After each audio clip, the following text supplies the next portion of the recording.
All right. Hey, everybody. Welcome back to Misfit Corner Comics Presents. This is the artist Andrew speaking, and we are live. And this, of course, is the Hero Hour. And I, of course, am joined by my good and faithful friend, Avery Butterworth, colorist of Hero Book 1 and Book 2, by the way. How's it going, Avery? Me. Me? All right. Well, last night I joined a whole bunch of other artists on the Drawn and Quartered fan edition over on Chester Busby's I'm not a colorist, live stream. I'm just coloring that book. Yes. He's not a colorist. He's just coloring a book. And this is the drawing that I did. This is a reinterpretation of Thundar, and I decided to take advantage of the subject and do Hero as Thundar the Barbarian, and had a good time. But on their channel, they have a fan who goes by DeWolf. You guys have probably seen him out there. Well, he has a daughter who goes by Dazzler, and Dazzler loves to go into the chat and pick on the co-host, Booster. Picks on him mercilessly, and it's a lot of fun. Well, it turns out they've had her on the streams before, and she got the invite to come on, as long as Dad was okay with it. And she came on, and Chester was saying she's 10 years old, and she corrected him to let her know that she's now 11. And she was fantastic. She was articulate. She was funny. She was, having just spent a week with my 10-year-old nephew, the honest to God truth is when they tell you girls mature and age faster than boys, it's an absolute truth. This girl was intelligent, articulate, just a wonderful addition to the live stream. And I kept thinking back to my nephew, who's a freaking idiot. But that's okay. He's a good kid. He'll grow into it eventually. But the boy's got some rocks missing.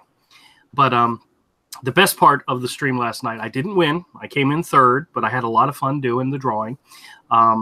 At one point, Dazzler said, "Can I tell you who I voted for?" And Chester said, "Absolutely, go ahead." She says, "I voted for Misfit Corner." And I'm like, yes! I won the 11-year-old's vote. And in all honesty, that makes me a winner, because that's my target audience right there. So, with this project. With this particular project. He's a boy, of course. He's an idiot, says Kodiak. That's absolutely right. We're walking through Walmart. I didn't tell you guys this story. We're walking through Walmart before we headed off to the flea market. And he's saying stuff. And he's saying stuff that makes no sense whatsoever. And I'm like, man, you are a dumb kid. And he goes, I'm not dumb. And then he looks over and we walk past a display of gift cards. And he points to the Amazon one. And he goes, "Ooh, I wonder if I could eat that." And I looked at him and said, "What did you just say?" And he said, "Ho, ho, ho." And I said, that is a dumb thing to say. And he said, "Oh," and I'm like, you just proved my point about calling you a dumb kid. But then again, he's a boy, which means, yes, he's an idiot. But, oh, well. Kodiak, are you going to join us? We sent the invite out. We need you in here, man. You're like one of the reasons why I do this stuff is to talk to you all. I did tell my wife, I said, "Honey, I really need to live stream tonight." I wanted comfort food and to live stream. Those are the two things I wanted this evening. So I went and got Chinese, and now I'm live streaming. So, gonna get out my sketchbook. Oh yeah, quick update on the IndieGoGo. Let's just check in and see how that's going real quick. I know there'd been some movements on it today. We got some more backers, which is fantastic. And let's see where it is as of right now. Bringing it up. All right, we are at $3,337 with 78 backers. We're 33% to our $10,000 fixed goal and cruising along. Now it does say, let's see, shut up. 2 days left, but we were planning on going ahead and extending it. Now I'm after. After what? Well, we didn't hit the number. Well, we didn't hit the number I wanted, but we were really close. We're not close. So we should just give up? Is that what you're saying? And try again later? I'm just telling you, we're not close. I'm just Well, I'm just keeping you honest, man. well, after the week I've had, I was thinking about it on my drive home, thinking maybe we should just try something different. But I was hoping to get some more people in here and more people in chat and see what they have to say. And, Kodiak says, give me 5 to 10 minutes. I got to tell you, I had 2 detectives come to my house this morning. Oh, goodness gracious. Dang, son. Man. What are you doing? There's always something over at Kodiak's Kodiak's house. doing something. Go up to Kodiak. Yeah. All right. Oh, I forgot. I was still sharing my screen. Well, needless to say, I considered it, but I don't know. I mean, I'm fine with it. Well, you gave me an idea the other day that made me think maybe we should, try something smaller and do something else first. And oh well. Well, there's no harm in writing this out unless people, Yeah. Well, I mean, writing. The backers don't want us to extend. Well.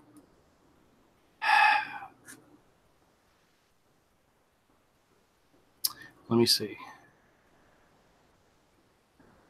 P.S. Melter says he'd join us, but he's not feeling well. That's okay, man. Yeah, that's fine, man. Relax, do your thing. I understand that completely. Oh, yeah. Hey, but we did do a lot better this time. Mm-hmm. So I mean that's a really good sign. Yeah, we can take it.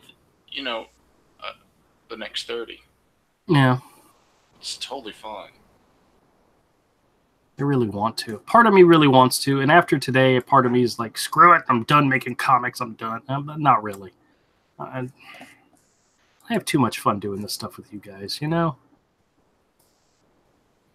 one of us is. Oh, hold on a second. What is this I see here? What is this? What is what? Oh my gosh, check this out, guys.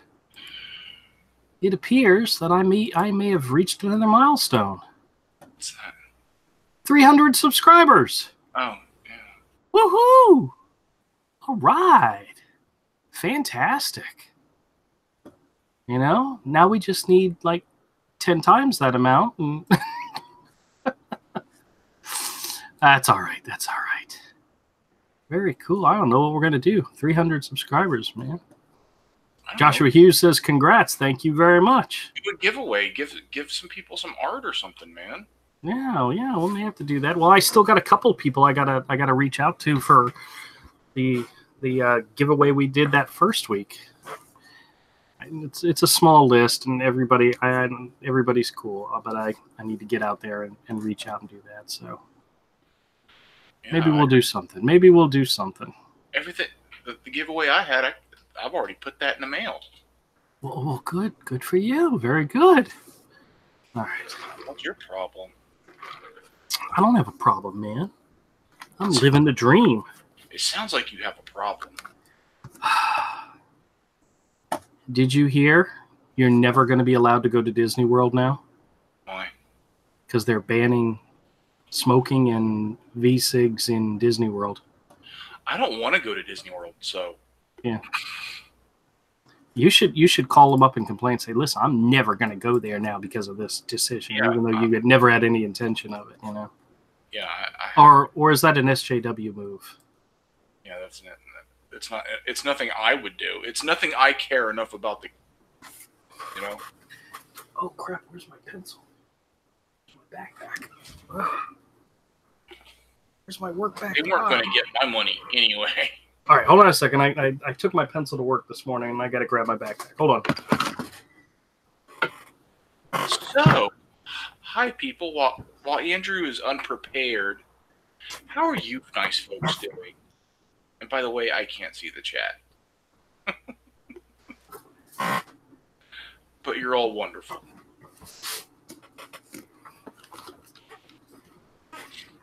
Come on. What you been saying since I was gone? I was reassuring the chat that yes, you are a hack. That I'm a hack? Yes. Oh, okay. Kodiak says, "Are you kidding me? You put the campaign too small. Anyway, extend.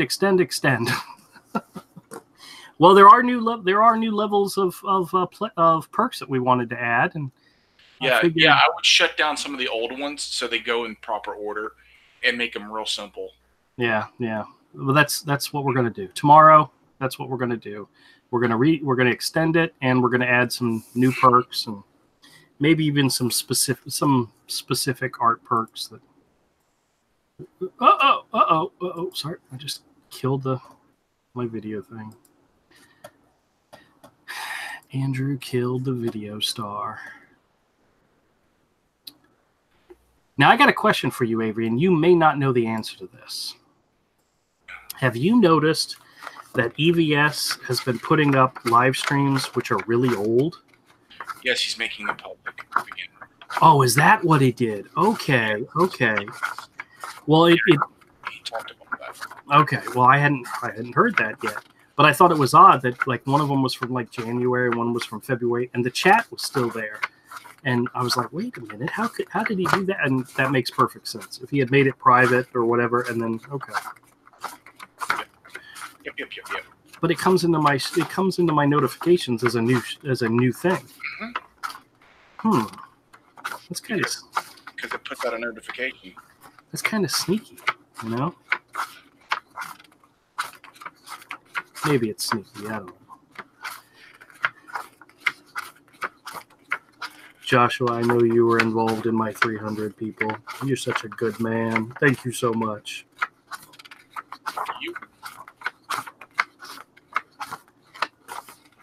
All right, let's see. Get to the page.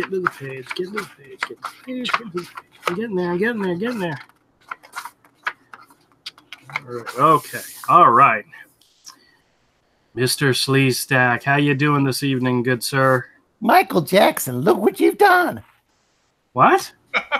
Oh, I guess that's wrong timing for that. Michael Jackson? You ever listen to Negative Land? Probably not. No, I have no idea what you're talking about. Hey, are you familiar with like culture jamming? Like the idea of like taking these billboards and like people go out on billboards and they go and they rearrange the things on there so they make more sense. No, and Andrew wouldn't know what you're talking about. Yeah, they're like, or there's this, what is this called? It's called culture jamming. Like this, there's also this magazine where they take ads and they change them around.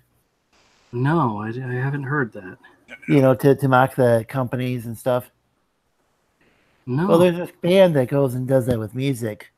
They just create these audio collages, and they're just really strange stuff. Like one of them was all about like starts out, Michael Jackson, look what you've done.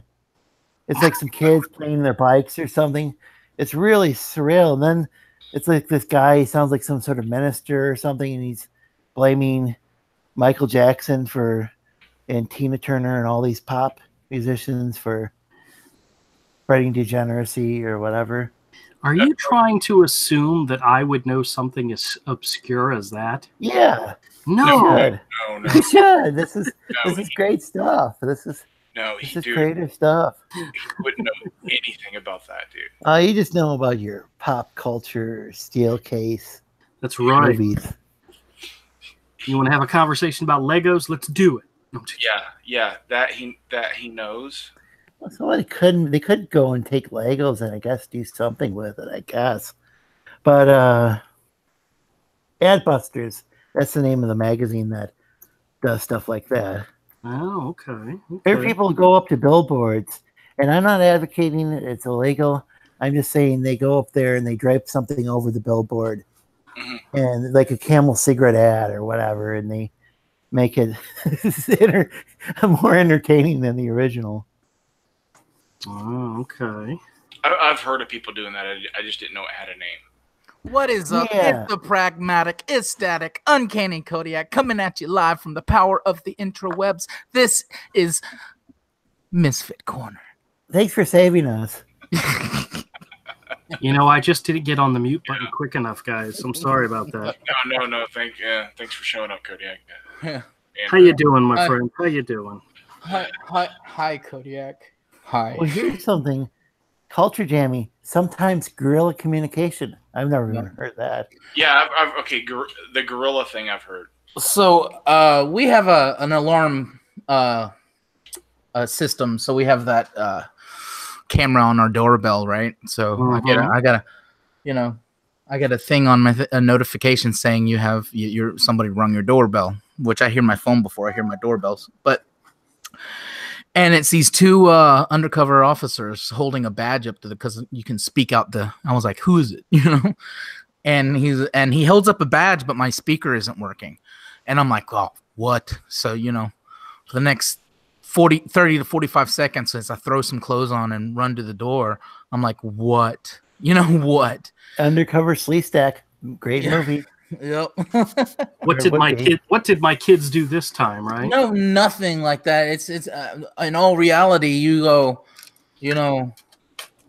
me, all I could think of was like something which now seems so like somebody called the animal control on my dog. Remember we had that issue over the weekend, something like that, So, because that's the most adventurous thing we got going on, right?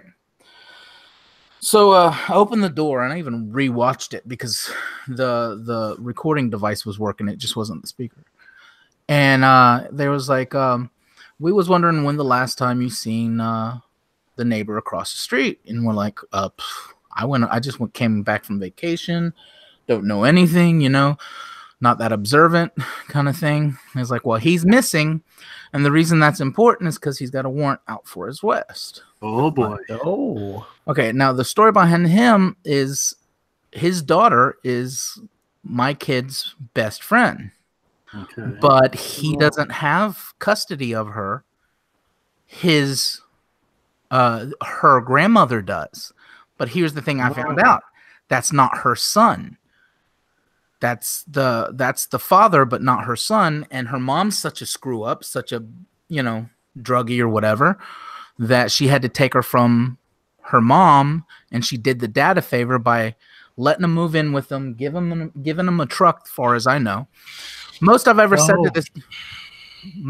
heard from this dude is hey, Brianna, where's Brianna kind of thing.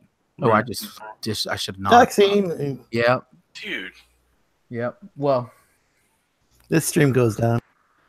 No. But trust me. I didn't fully dox. After today, it could get darker. But we're not gonna go there. They're like, well, he's a sex offender. Oh, jeez.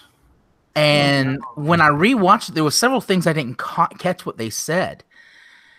But what he was concerned about, he said there's victims that we haven't identified yet.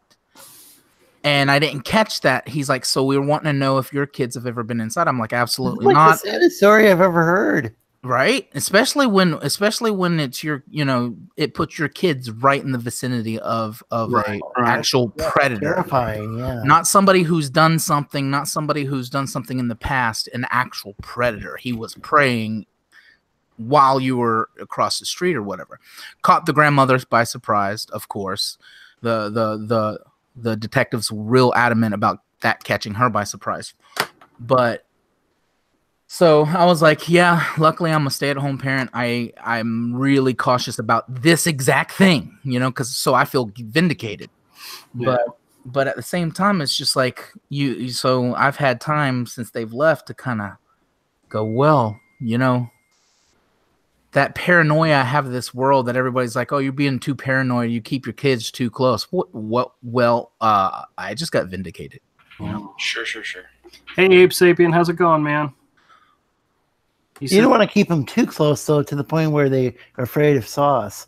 Like the kid who went off to college and then had to go home because there's sauce in the cafeteria.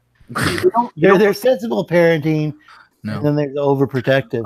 You don't want to keep them too close that when they're 24 and 25, they're still living with you. Oh, so to change it to the subject, because you guys pretty much got it. The thing that scares me is he said there's victims. He even showed me this little girl's face, and that fucked me up. And he's like, there's victims that haven't been identified. That means he's kept videos or something. It's don't want to think. Did the dude look like a cop, or did he just look like anybody? Or did those guys look like anybody else? He looked like a tall ex-druggie, somebody trying to get their lives better. So just he looks like I told him. Sounds like they got some good people. The officer said, there are good people out there in the world, and what my wife said when I told her that line, she's like, yeah, but they look like everybody else. And she's got a point. This is a good point. This is a good example of right next door was some crazy shite. Yeah, well, you can't hide them from the world. You got to let them go out there, and you just have to be honest with them. Tell them what's going on. So, to change the subject, there's this. If you're sending your kids to school these days, there's this push to teach them about and make it okay for like socialism. So, my daughter seems to be like the one that her teacher 2 years ago, pressured her into voting for the school vote, voting Hillary Clinton, and all right. This isn't a political stream. Nope, not getting political. More tutoral. So okay. I wanted to teach her what socialism was, so I hired her to do a chore. Then I was like, okay, this is what you made. I was like, okay, are you a capitalist or a socialist? She's like, I don't know. We're a capitalist. I'm like, so you get to keep this, and this is your tax, and I pulled it out. I was like, but you know what? I'm going to teach you what socialism is. So I was like, I gave her like what, a fraction of the money, and then started giving her brothers and sisters who didn't do a chore the other money. I was like, well, they need money too. She's like, but they didn't do anything. I'm like, and that's socialism. Not it was way more in depth than that, but it was a fun thing. That's really mean. No, I didn't. In the end, she chose capitalism. I'm like, good girl. Here's your money back. The way the socialists look at it is they see the capitalist as a person who didn't do anything. Right. What socialists? They see it the opposite way. What the newborn socialism isn't realizing is what they're hating is corporatism, and they're gonna just make that more powerful. Hillary's the worst corporatist. Oh, I guess we're turning political. Yeah, we can't say names. Okay, I just thought that was fun. It was fun. I was like, I can undo the hypnotism. She and her friends with Chase Manhattan Bank or whatever, or Chase Bank. Yeah, Chase Bank. Did you hear that Chase went after and it sounds like these different branches of it. It sounds like Chase went after that one comic skater. Marcosa. Yeah. I'm almost positive there's more to that story than we know, so I'm not making any comment on it. What it sounds like is they canned her accounts. Yeah. Well, but she works for Rebel Media, I think. Yes. So that might have been part of the controversy. Yeah. I think her husband is friends with some of the Proud Boys or something. Oh. Which, crazy people have gotten them labeled as a hate group, but they're not. Yeah, there's this. What was it? Some people are saying it's kind of similar to what's going on in China, where there's this social credit thing going on. Yeah. Yeah, total craziness. It's getting really wacky doodle. Yep. Yeah, well. So Andrew's a furry, apparently. It's been confirmed. It's confirmed on the Fan Edition. And what? It was right there in the straw poll. Booster code it there, so it couldn't be a lie. I have not gotten to pick up on a lot of the stuff this week. So how'd you do last night? I came in third. Oh, awesome! First he won, but the best part was, they have a fan by the name that goes by DeWolf. You guys have probably seen him around, but he has a daughter. Who the girl was? Because I did see that part. Yeah, she goes by Dazzler, and when she goes into the chat, she loves to pick on Booster, and they love to let her pick on Booster. And she was invited to join the live stream, And she came in, and with her dad's permission, of course, and she corrected Chester and let him know that she was no longer 10, she was now 11. And I was just saying, she is probably one of the most articulate, intelligent young ladies I've ever talked to in my life. And when it came time to vote, she asked Chester, she says, "Can I say who I voted for?" And he said, "Absolutely." And she said she voted for me.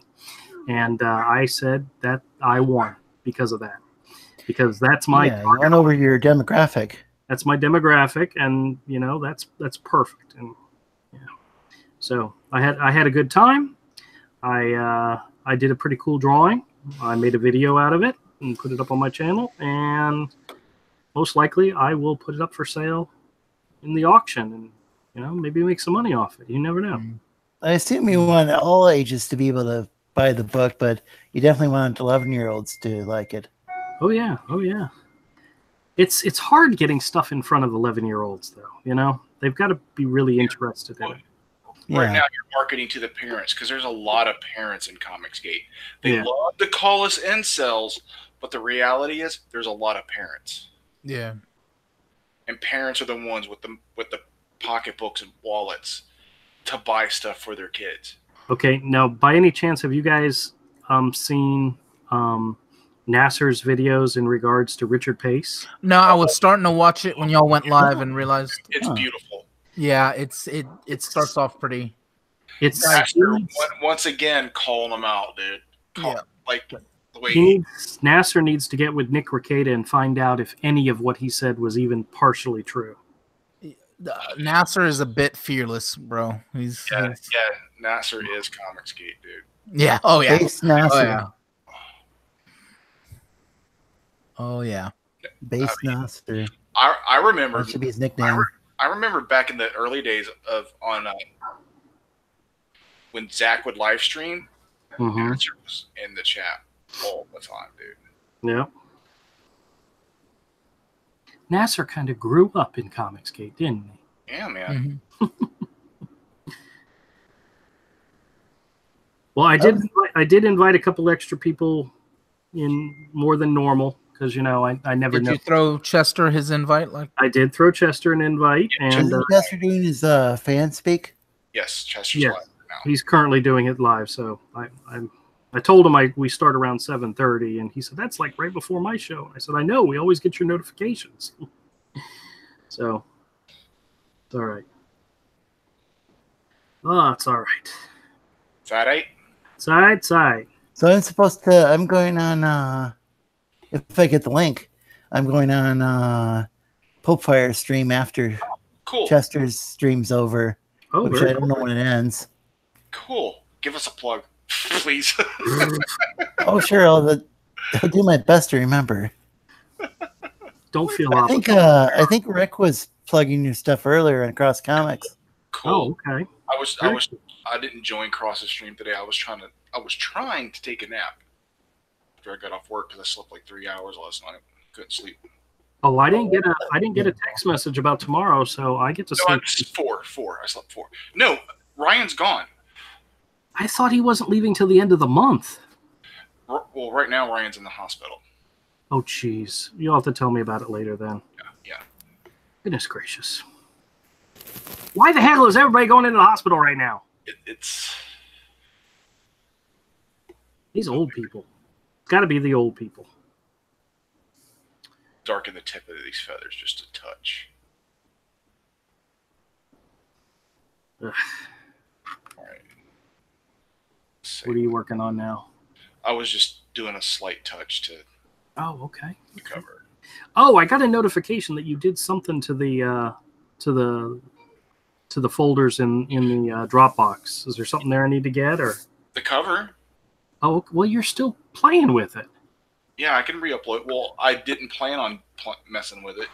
Oh, okay. Well, feel free. Feel free. I didn't plan on doing that little touch to it. So Rick was using 3 different programs trying to color some fan art that Kat sent him. Oh, yeah? Love you. Love you too. Love you too. Andrew says he loves you too. He said, That happened last night before the Drawn Quartered live stream. I went to go get something, and I was on my way back from the kitchen, and I told my wife, "Love you, dear." And I got back, and they're all like, "Oh, love you too." It's like, I gotta remember to put the mute button on when I walk away. Guys, this whole Elliot being banned from live streaming has got my whole cage wrapped. What? Now, have And you another comic skater was banned from live streaming? Yeah. You just heard about this? Elliot was what the heck? Somebody copyright strike the video, man. One of Oh our my more gosh, they important- did the same thing to Antonio Price. Oh, Yeah, I feel like that was an attack. This looks like a bot just by mistake.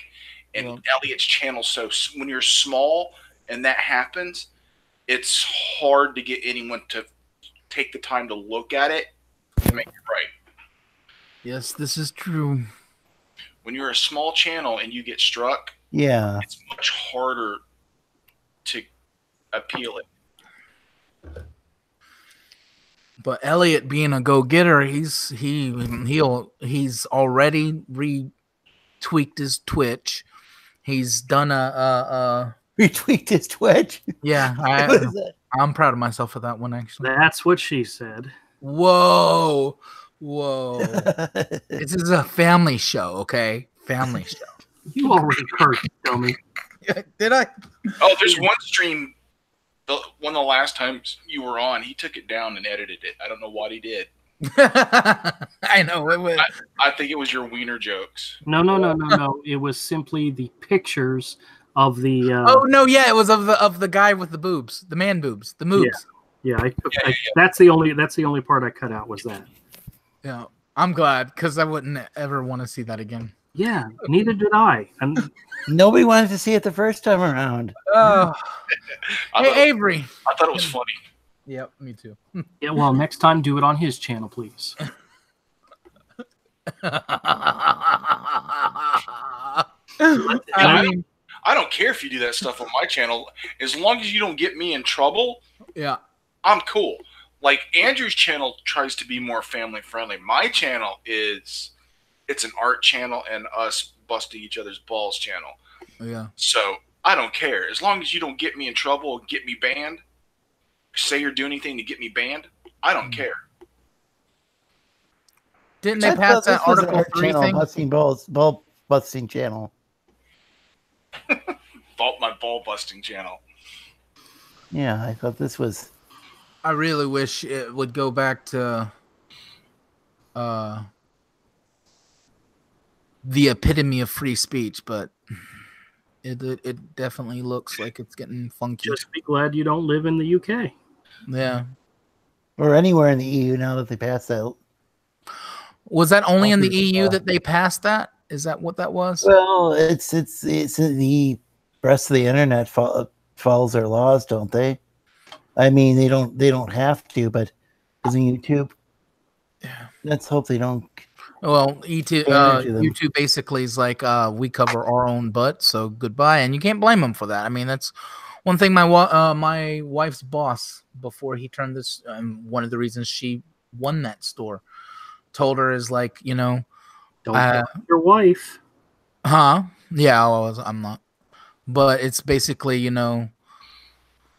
don't step on my, if it comes between me and anybody, it is his business. There's no.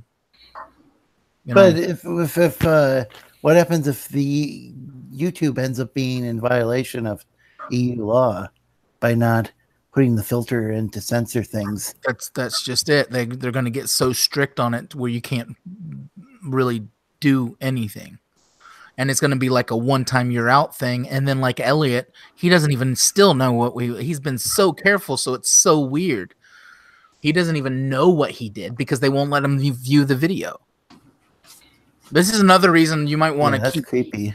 Yeah, this is another reason you might want to keep copies of your video, Andrew. Yeah, hold on. Just I gotta mute guys. For a second. 10-4. Well, while he's muted, I got a question for Avery. What's up?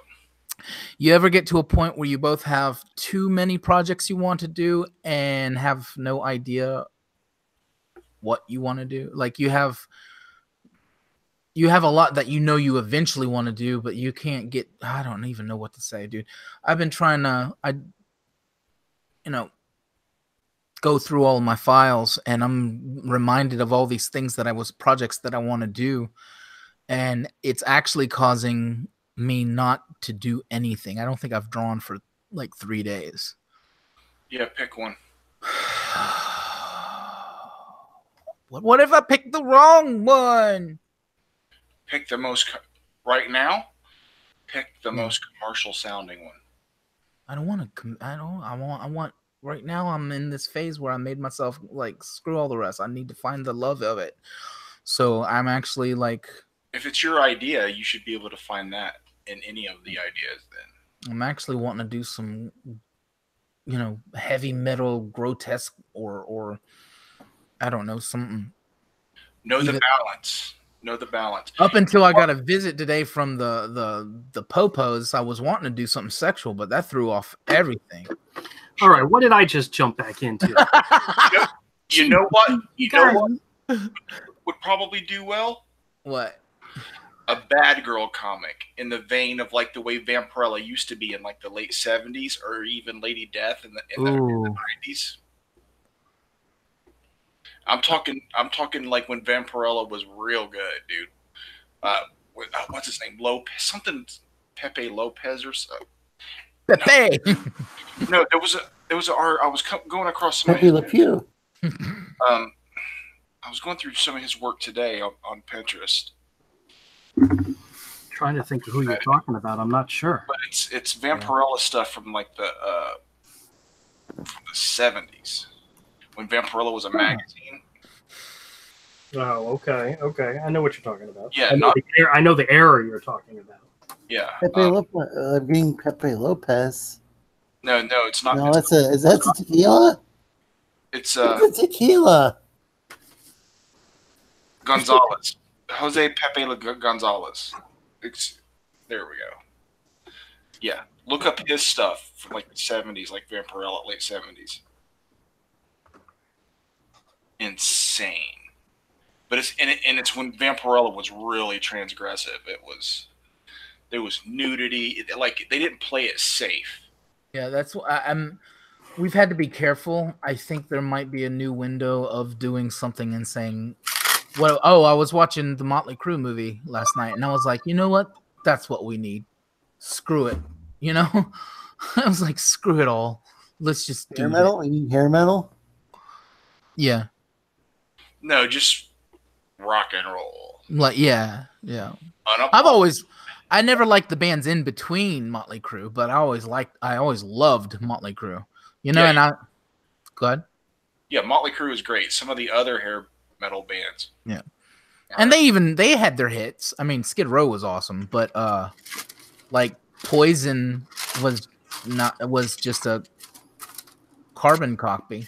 Yeah. But my bank just sent me a booklet paying my car bill, with little individual slips where you send them in each month. Uh-huh. Why would they need to do that? I have it online. I just pay it online. Why do they even send you a booklet of bills? It's such a waste of money. I know, and it's just so important to interrupt the conversation about. Yeah, I know. Because hair bands is more important. I know. It was also related to the comic book idea. Yeah. I guess I missed that part. Sorry. Yeah, how does that relate? And I didn't get that part. The attitude. The attitude. Okay. Attitude of just balls to the wall, rock and roll. Yeah, I don't care about SJWs. That's what makes Brian Pulido so popular with his fans, with the people that back Lady Death, where he does like $200,000 in a day now, because he's built up that fan base. He's still got all those fans that remember from the 90s and want that stuff again. It's because it's just it is what it is. Oh, yeah. It is what it is, and he doesn't apologize for it.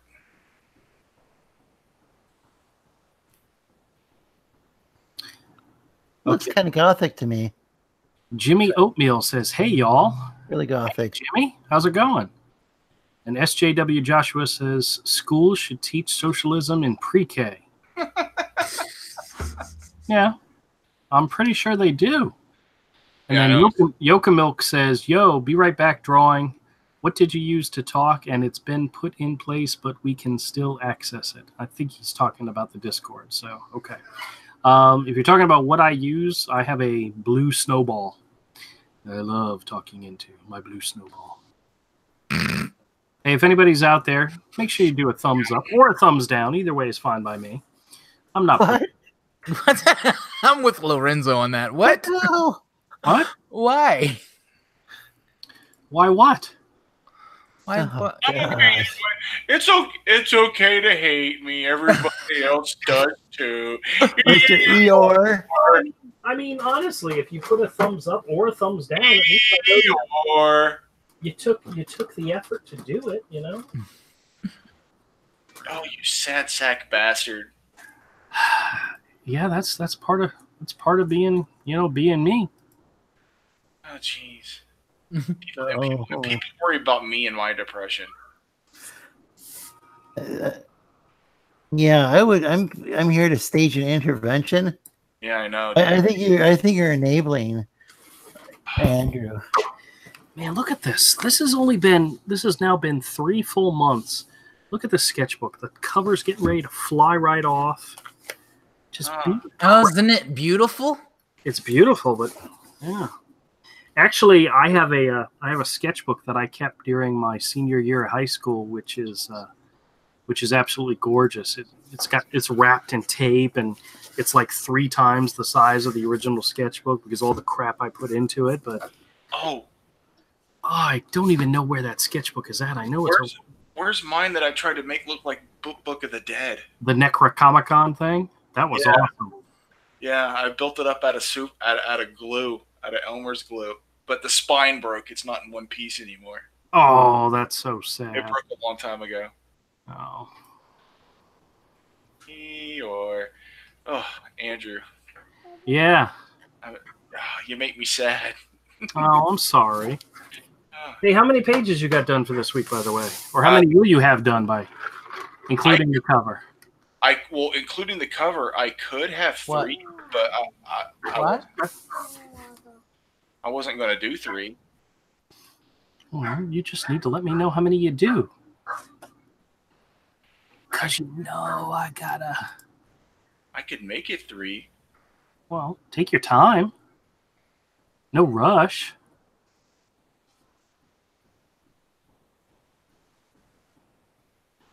Man, look at here. I have on my campaign, the IndieGoGo campaign, 79 backers. That is fantastic. Every single one of those people is amazing. You guys are just fantastic. Aren't they, though?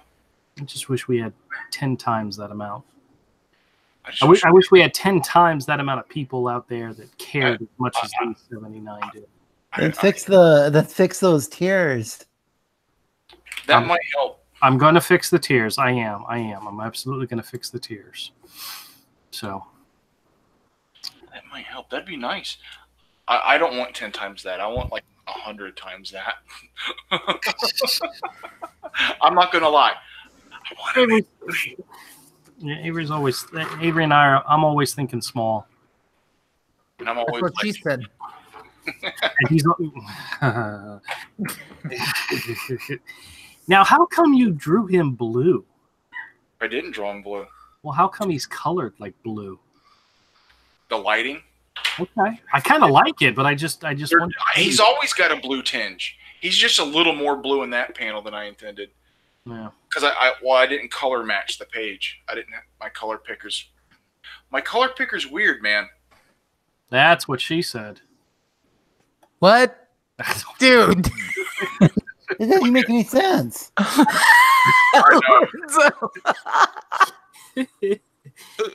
See, come on, man. He's blue here because of where they're at. Bro, that Vampirilla idea, that's some shit. Yeah. So he goes again. Do a bad girl. I want to do a bad girl comic, kind of, you know? God, I wish I could draw. You have any ideas? No. Neither do I. I say we steal Trixie Kane from Nasser. It's perfect. All of a sudden, Nasser pops up in the chat like, he heard his name and he arrives. Hey, Yeah. Nasser actually liked some of my posts on Twitter recently. Mm-hmm. Now, I've reached out to him and asked him if he wanted to join our live stream, and I never heard back from him. But yeah, no. Okay, yeah, that's closer. It's just there's more detail in the coloring here. I've got to have my Andrew, see? Mm-hmm. Those colors are pretty close. Then again, there are certain shades of certain colors. I'm partial. It's a type of color blindness that's pretty common in men. I'm not colorblind. Yeah, that'd be a really bad trait for a guy who's doing a coloring gig. Yeah, but there are certain there's certain shades of like reds and greens when they're the same value and put them next to each other, I have a hard time telling them apart. The same with certain blue greens and greenish blues. Mm-hmm. She'd have to be super powered, right? Yes. Remember how Vampirilla used to do that pose, the animal pose, and Witchblade did, and Mark Silvestri's women always had a tendency to do that, like crawling animalistic pose. Mm-hmm. Yeah. We got a member. We're gonna get another member, Raven, in the chat. And remember, you're gonna have to have an awesome artist on it, dude. Another person representing Raven in the chat. Oh, okay. That's cool.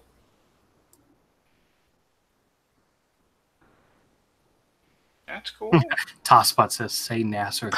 Ooh, bro. Yeah, we brought Tosspot over here. Well, Maybe he brought himself, but maybe there's something in that. I get new ideas by combining two different ideas together. Right. Remember that one that as well. Remember that one that you was coming up for the purple bandana, but it didn't work with the world that I've already built. Mm-hmm. What about something like that? See, that could work, but you're going. What is that? A shroud? Yeah. Is that what it's called? The shrouded Turon or whatever? Yeah, that's the burial. That's Christ's burial. So a shroud is a cloth. Yes. So it'd be some kind of shroud. Here before I mentioned. Yeah, a shroud that turns into armor. Something. It kind of takes them over, kind of venomish, and they end up looking kind of like a heavily armored Ghost Rider meets Venom meets, I don't know, anime looking thing in a way. Ooh, but like that movie, what's that other Giger? Yeah, I know us Americans pronounce it Geiger, but it was actually pronounced Giger. Like species. Yeah. Like this thing makes her really hyper, like. Or is it pronounced sexual? Species? You know, we Americans mispronounce things. Yep. So maybe it should be called species. We do. But you made me start a folder called Bad Girl Pose. All right. But, a bad girl comic could do well. High tea. You talk about high tea. Yeah, and part of the effect of the armor is it makes her hypersexual. Yeah. Like she has to learn to control it. Yeah. Like not stupid, but humanizing. Yeah, it really cranks her up. Hey, Kodiak, you really need What? What? You just say that nonchalantly. Kodiak, you need to reach out. You need to reach out to Chester and get into the drawn and quartered fan edition rotation. Yeah, I was gonna do that this week, but I promised my wife a movie night. Cool. That's what happened to me last night. We watched the Motley Crue thing. Okay. But yeah, definitely, because I figured I didn't watch how you did last night, but I'm taking it you came out of your show. You was able to come out of your show more. I I had my moments. I mainly stayed quiet and drew, but I had my moments. Because once I give you me to pick on, that's all she wrote. Okay. We're gold. Hey D, so glad you're here. Thanks for coming in, man. D? Yo, Camille, Tosspot, Lorenzo, D. You guys are all fantastic. Have I told you that lately? I can't remember what y'all drew last night. Well, thanks. We did an interpretation. We did a redesign of Thundar the Barbarian. So they changed it from the Space Ghost one, right? Yeah, well, they were doing something. You want to see my drawing? Oh, yeah. Oh, wow. I wonder if everybody's gotten their packages I sent out the other day yet. Oh.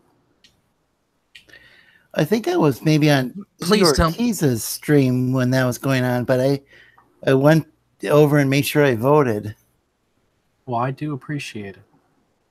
But Try to get people to vote for you. I don't understand. It went from it looks like you're going to win for the longest time.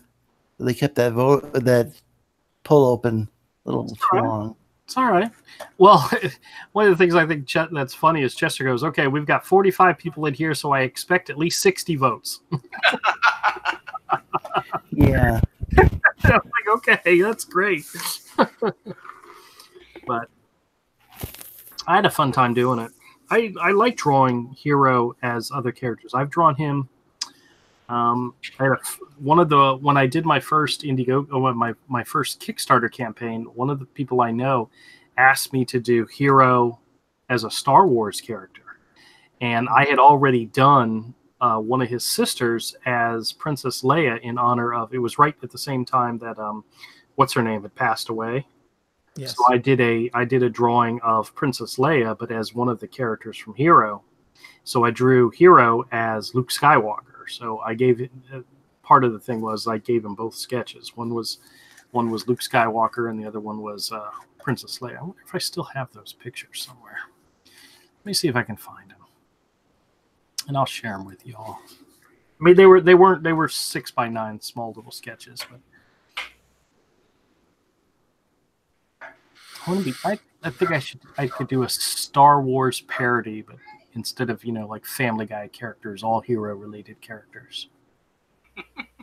Could do it. Yeah. If It's possible. Well, I was looking in the latest previews issue. I couldn't remember if it's IDW or it's one of those. It might have been Dark Horse. Heck, they had a Disney comic. It was like Mickey Mouse and Donald Duck and so forth, but it was retelling of Frankenstein and Dracula, but with the Disney characters. And that's fantastic because those characters are all in the public domain. As long as you don't make them look like the Universal monsters, or you can do your own version of Frankenstein. Nobody's going to stop you. You can do your own version of Dracula. I thought, what if I did like something like that, something that was in the public domain but used Hero characters?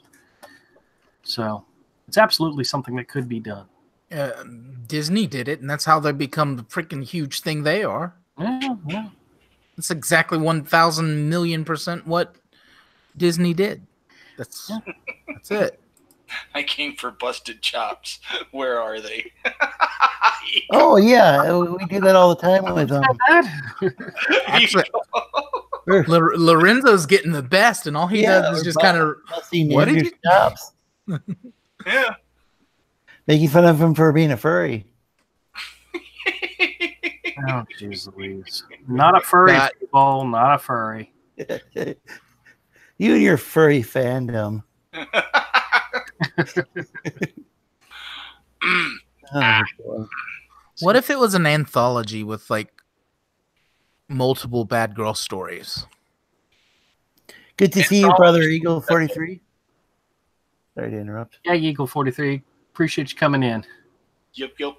And here's the challenge. I'm not challenged as far as a bad challenge, but a challenge as far as an intriguing one is to research from a perspective of this day and age. Like your character would have been raised to this point in time, unless we're going for a period piece of another period. So, what are the challenges of a woman, high testosterone story, without going to cliches of big, bad, meanie men? You know what I mean? I don't know. I wouldn't get that deep with it, bro. We should really just do like a pinup book, That's yeah. Pinup book of illustrations, I really I want to do a sketchbook. Yeah, Avery gave me the idea about doing a sketchbook for like for a IndieGoGo. Yeah. But I really don't want to do it comic book size. Well, that's the best price point. I don't. Yeah, but that's not important. That's how you make it profitable with a low goal point. I know. Where the heck is that? If it really takes off and does super well, then we can go, hey, guys, guess what? The book's going to be larger with a few more pages. Where the heck is that image? I know I got it somewhere, but I can't find it. Oh, well. Well, I got an idea. I've got an idea for actually 3 different illustrations because I was inspired by some of the stuff that Avery had put on T-shirts on his store. And I was thinking about doing up some illustrations that could be put on T-shirts. And why is D bringing up Shiro? Shiro and Slave Leia outfit. Yeah, that's not happening. Shiro looks like the wolf in a Bugs Bunny cartoon. Those are the chops being busted. Yeah, whatever. I fully endorse this fuckery. Okay, all right. Well, it's just I have a couple of different character designs that I did that are actually really cool that could make a good illustration for a T-shirt, and I'd actually mix them with other. What I'm thinking about is illustrations that I've already done, not trying to create something new. Not But I've got. Oh yeah. See, you have tons of panels because Hero's drawn in all these layers. You've got tons of drawings of Hero that could be mixed and matched with different backgrounds. Oh yeah, and different graphic effects to make tons of apparel, stickers, all kinds of cool stuff. Yeah. Without a lot of additional work. Let me show you guys one of the character designs I did that I really, really liked. It's the character design that inspired the entire 3rd book, was because I came up with this one image and I was like, I really like this image. And here, I'm bringing it up right now. This is Peng. He is he's an otter, and I really like drawing otters after I did this. But this is the image of Peng that I did, and I just think it'd be cool to like put something in the background, something that I've already done. Like I was looking through my sketchbook. I like the bat might actually fit well behind him. But kind of like you had one of your sexy women with tattoos and all, and then behind it was a dragon. That's kind of the same idea that I was going for, is you get a character design in the front and just something in the background. But I would do the background almost with brush, to make it stand out, to make the foreground stand out on it. But then color them up and slap them on a T-shirt. Yeah. Yeah. I wonder if I could find somebody willing to color it for me. Yeah. Yeah. We can make it happen, man. Yeah. We can make it happen. Actually, I got 3 ideas. I sketched them out while I was at work. Avery, you once said you're not interested in an ongoing series, right? God no. That's God, I got an idea, man. Just play off the walls of your brain. What about, remember Cat's Eye? How it's a running story. What if it follows whatever this symbiote armor is through multiple females, and it's got to attach itself to a female? Kind of like Witchblade. Does Witchblade do that? Yeah, it goes from air to air, basically. No. Well, this one's like different women were Witchblade. yeah, but for a lifetime, right? Until that person dies. Mm-hmm. Well, not this one. This one just moves on whenever it's like we'll figure out. But it's got to be like a moving through. I don't know. Now you messed me up with throwing the Witchblade at me. It's so good to know that Eagle 43 is here to bust my chops. But I know it's beautiful. Shiro was the greatest character of 2012. It's a classic. I know. I've been waiting for you to notice that one. He goes, Shiro's tragic tale of her losing all 80-something siblings and gaining their powers. I can't believe it when the Mack truck killed her sister. What? Can't wait for the Shiro versus the Canadian Buckler. I love it. Does anybody know for sure Eagle 43 isn't John Dillard in disguise? There's a good chance of it. That'd be amazing. I approve. Which reminds me, I need to get back. I've been missing a lot of people's streams that I need to touch bases with and show some love. John is definitely somebody I haven't been on in a while. He's one of my favorite streamers too. Does John Dillard do streams? Yes. What? Oh, okay. I didn't know. Wow. I mean, he's like. Sometimes he makes me so ashamed to know him. See, if I have a list of important people to pay attention to, John Dillard is like. Oh, dude, you do not want to get into a troll battle with John Dillard. I think John would pretty much. Yeah, that's a bad idea. You know what? I condone this. Get into a troll Yeah. I want to see this. Let's do this. You know, I did. I stay out of it. I am neutral. There was that. I'm on John's side. All hail John Dillard. Hotspot says he plays D&D for 4 hours at a time. Oh man, my side is hurting right now. Dillard, the master of trolling. He is. And there's a Josh Van God, dude. Haltern in the chat. Dillard would wreck you, dude. You wouldn't know whether to laugh or cry. Well, yeah. All right, hold on a second. Tosspot says Dillard is a master of trolling. Okay. Yeah, he has no filter. Zero. Yeah, dude. He'll Zero. wreck you, dude. It sounds like this guy, Josh Van Haltern has an IndieGoGo that's closing in 31 hours. Oh yeah. What's your IndieGoGo? This is Juanpool. Oh, Juanpool. Yeah. Oh yeah. That's Mr. Marvel. Yeah. Yeah. Hold What on. is it? What is the name of it? Juanpool. That sounds derivative. I hear it's really funny, and Hold on a second. Oh yeah. I've seen some of Mr. Marvel's videos, and he's funny, dude. Well, yeah, what I've seen is He's it's just spicy. hilarious. It's brilliant. Hold on a second, Josh. Let me find you on the Twitter. Josh, what do you go by on Twitter? I'm almost guarantee you I've got him somewhere. Yeah, there we go. Okay, there we go. It closes when? He says 31 hours.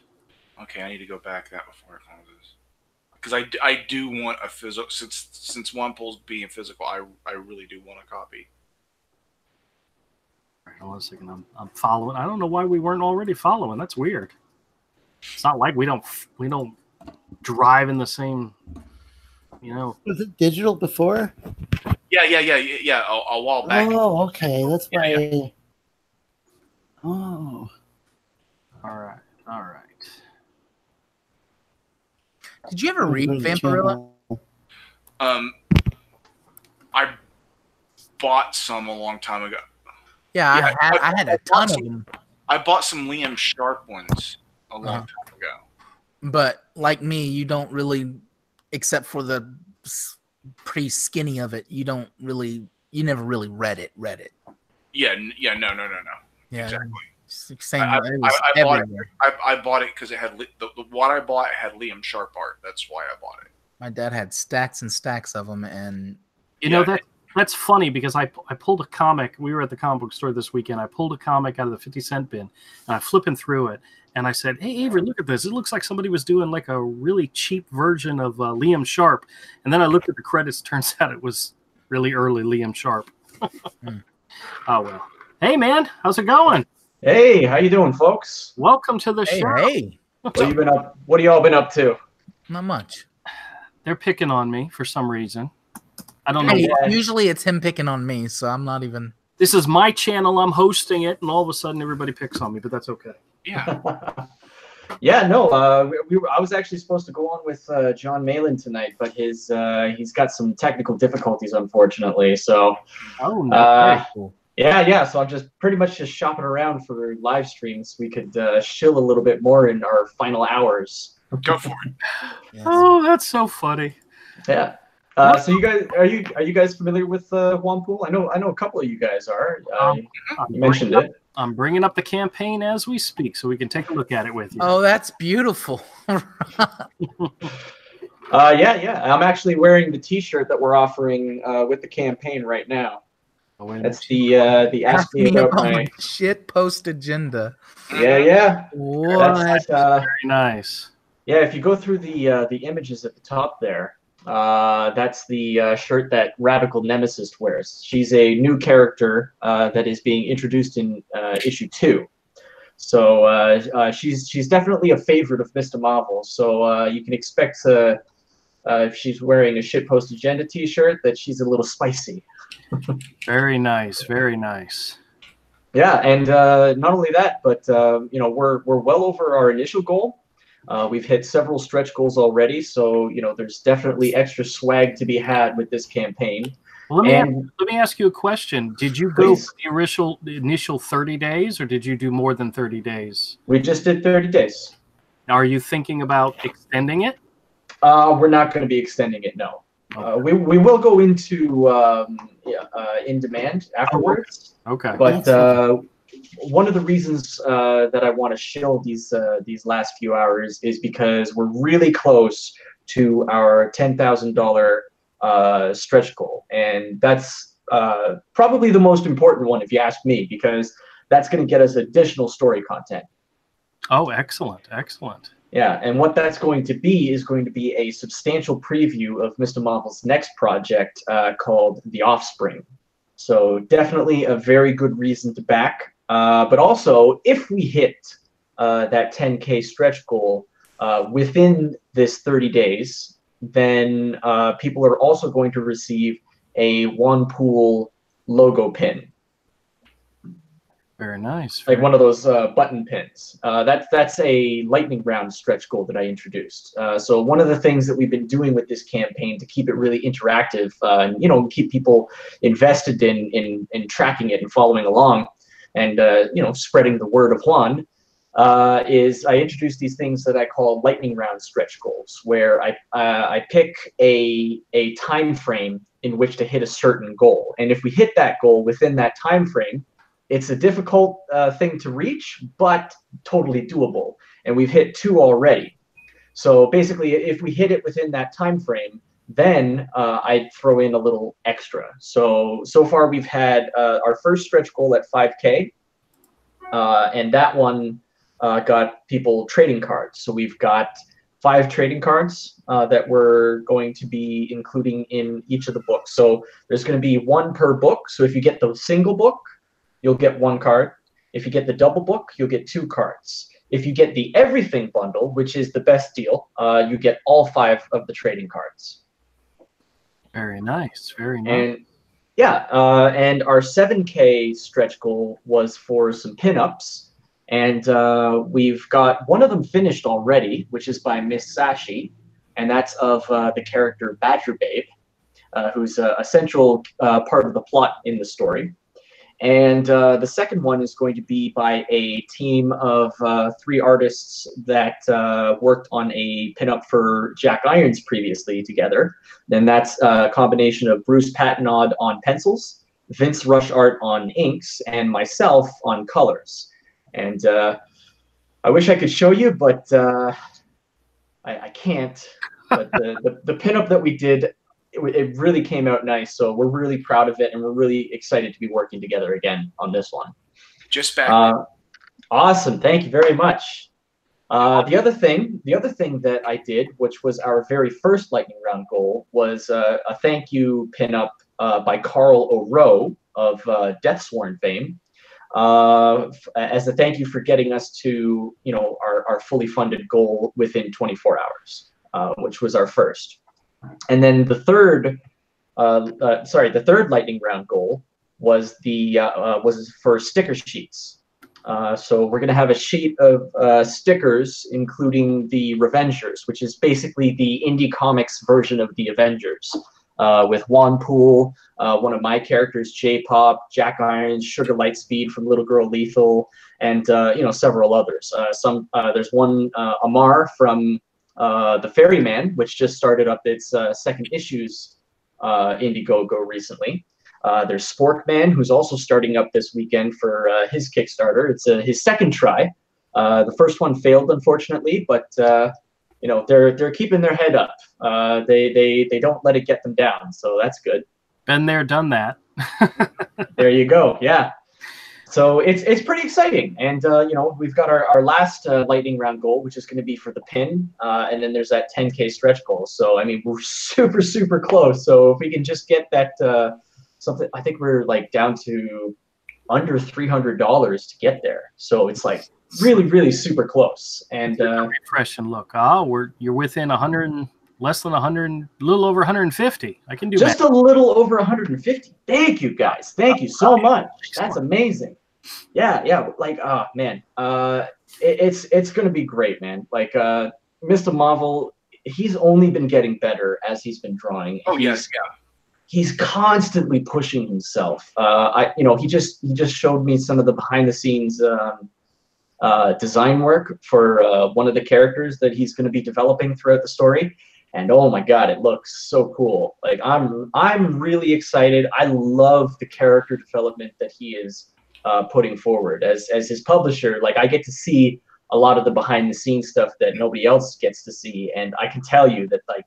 This is the real deal. Like this is, and if any of you guys have read the first issue, like that this book is funny as hell. Like it is parody and satire at its absolute best, and it's all woven within a really good plot, with mystery, with characters that you're gonna love, and a surprising amount of heart.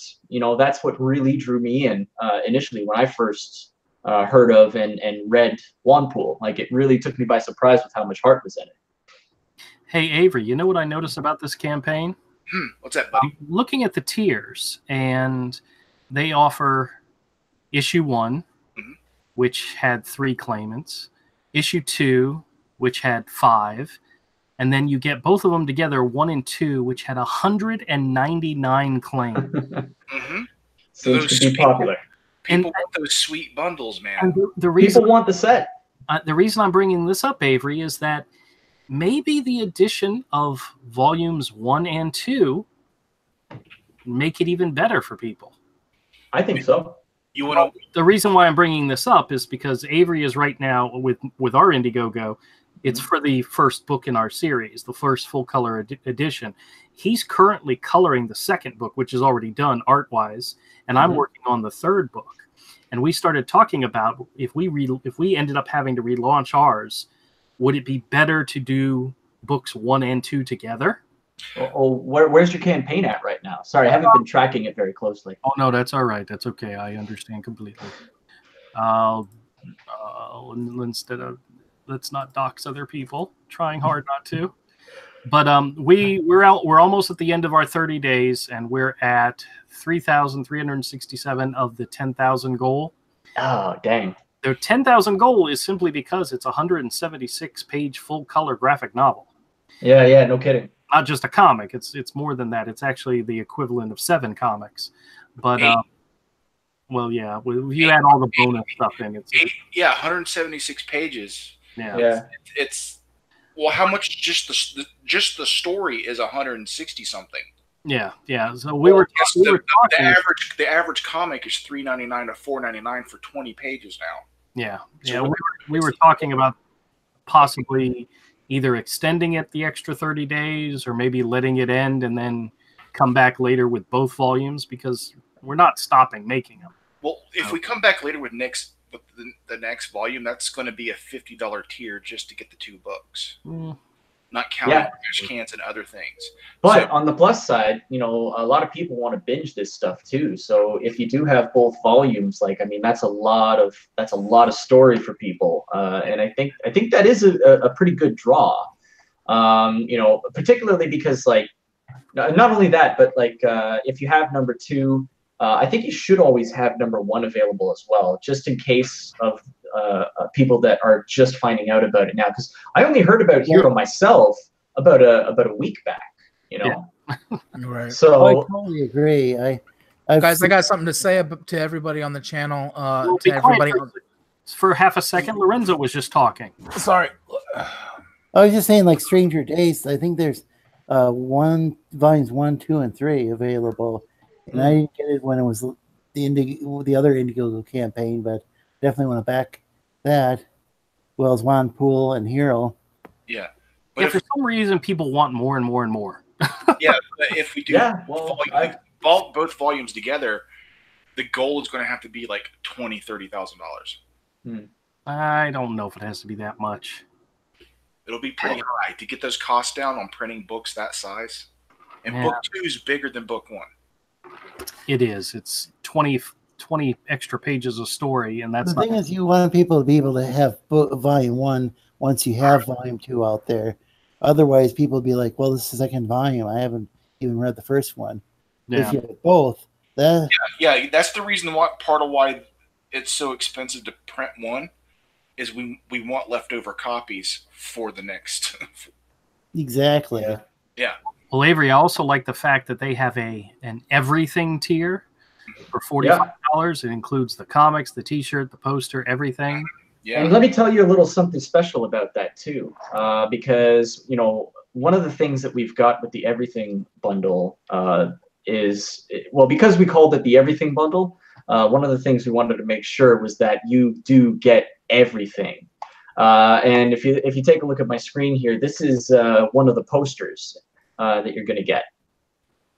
So the poster tier. Well, I like that. Yeah, this is from the rags artist Luigi Teruel, and you know, he did a great job. He's working on the second one now. So we've got 2 different poster designs because honestly, we just couldn't choose between the 2 of them because they were both so good. But in the poster tier, you're going to get 1 poster, but you'll get a choice between A or B, right? But in the everything bundle, you get both posters. So nice. And there's 5 different character trading cards. I'll show you some of those because I can't show you all of them because there's one at least that we're trying to keep secret on the down low. So there's 5 different trading cards. There's Juanpool, Radical Nemesis, Badger Babe, Robbie, and Straight Arrow. Though you can't see him yet. This is just an example. You'll get to see him in the full card properly.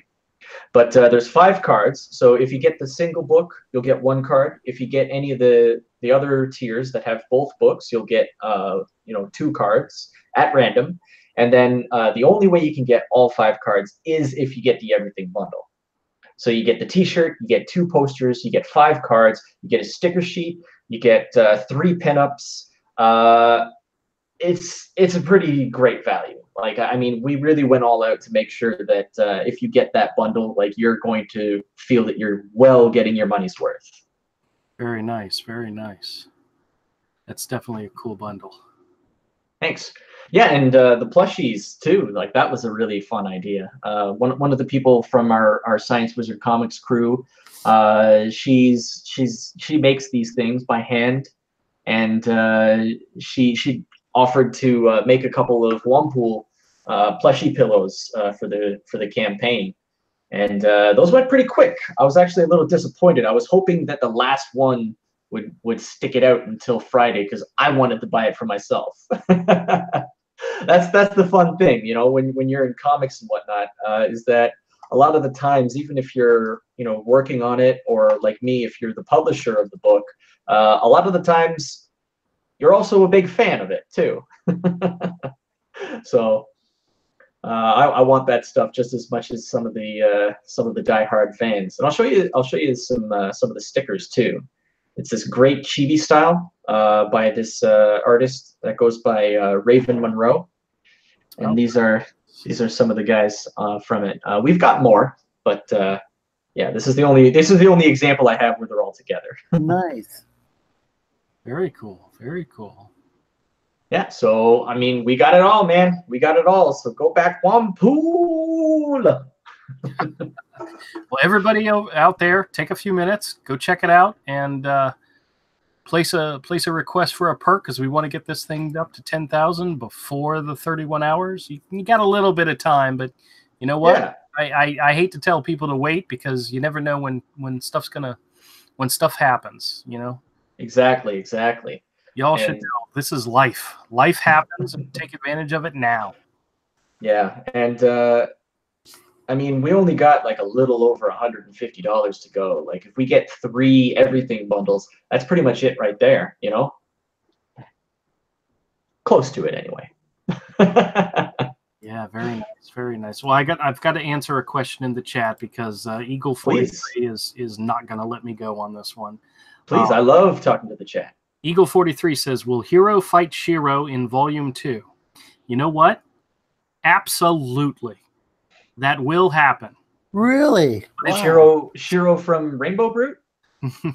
No, it's a long story.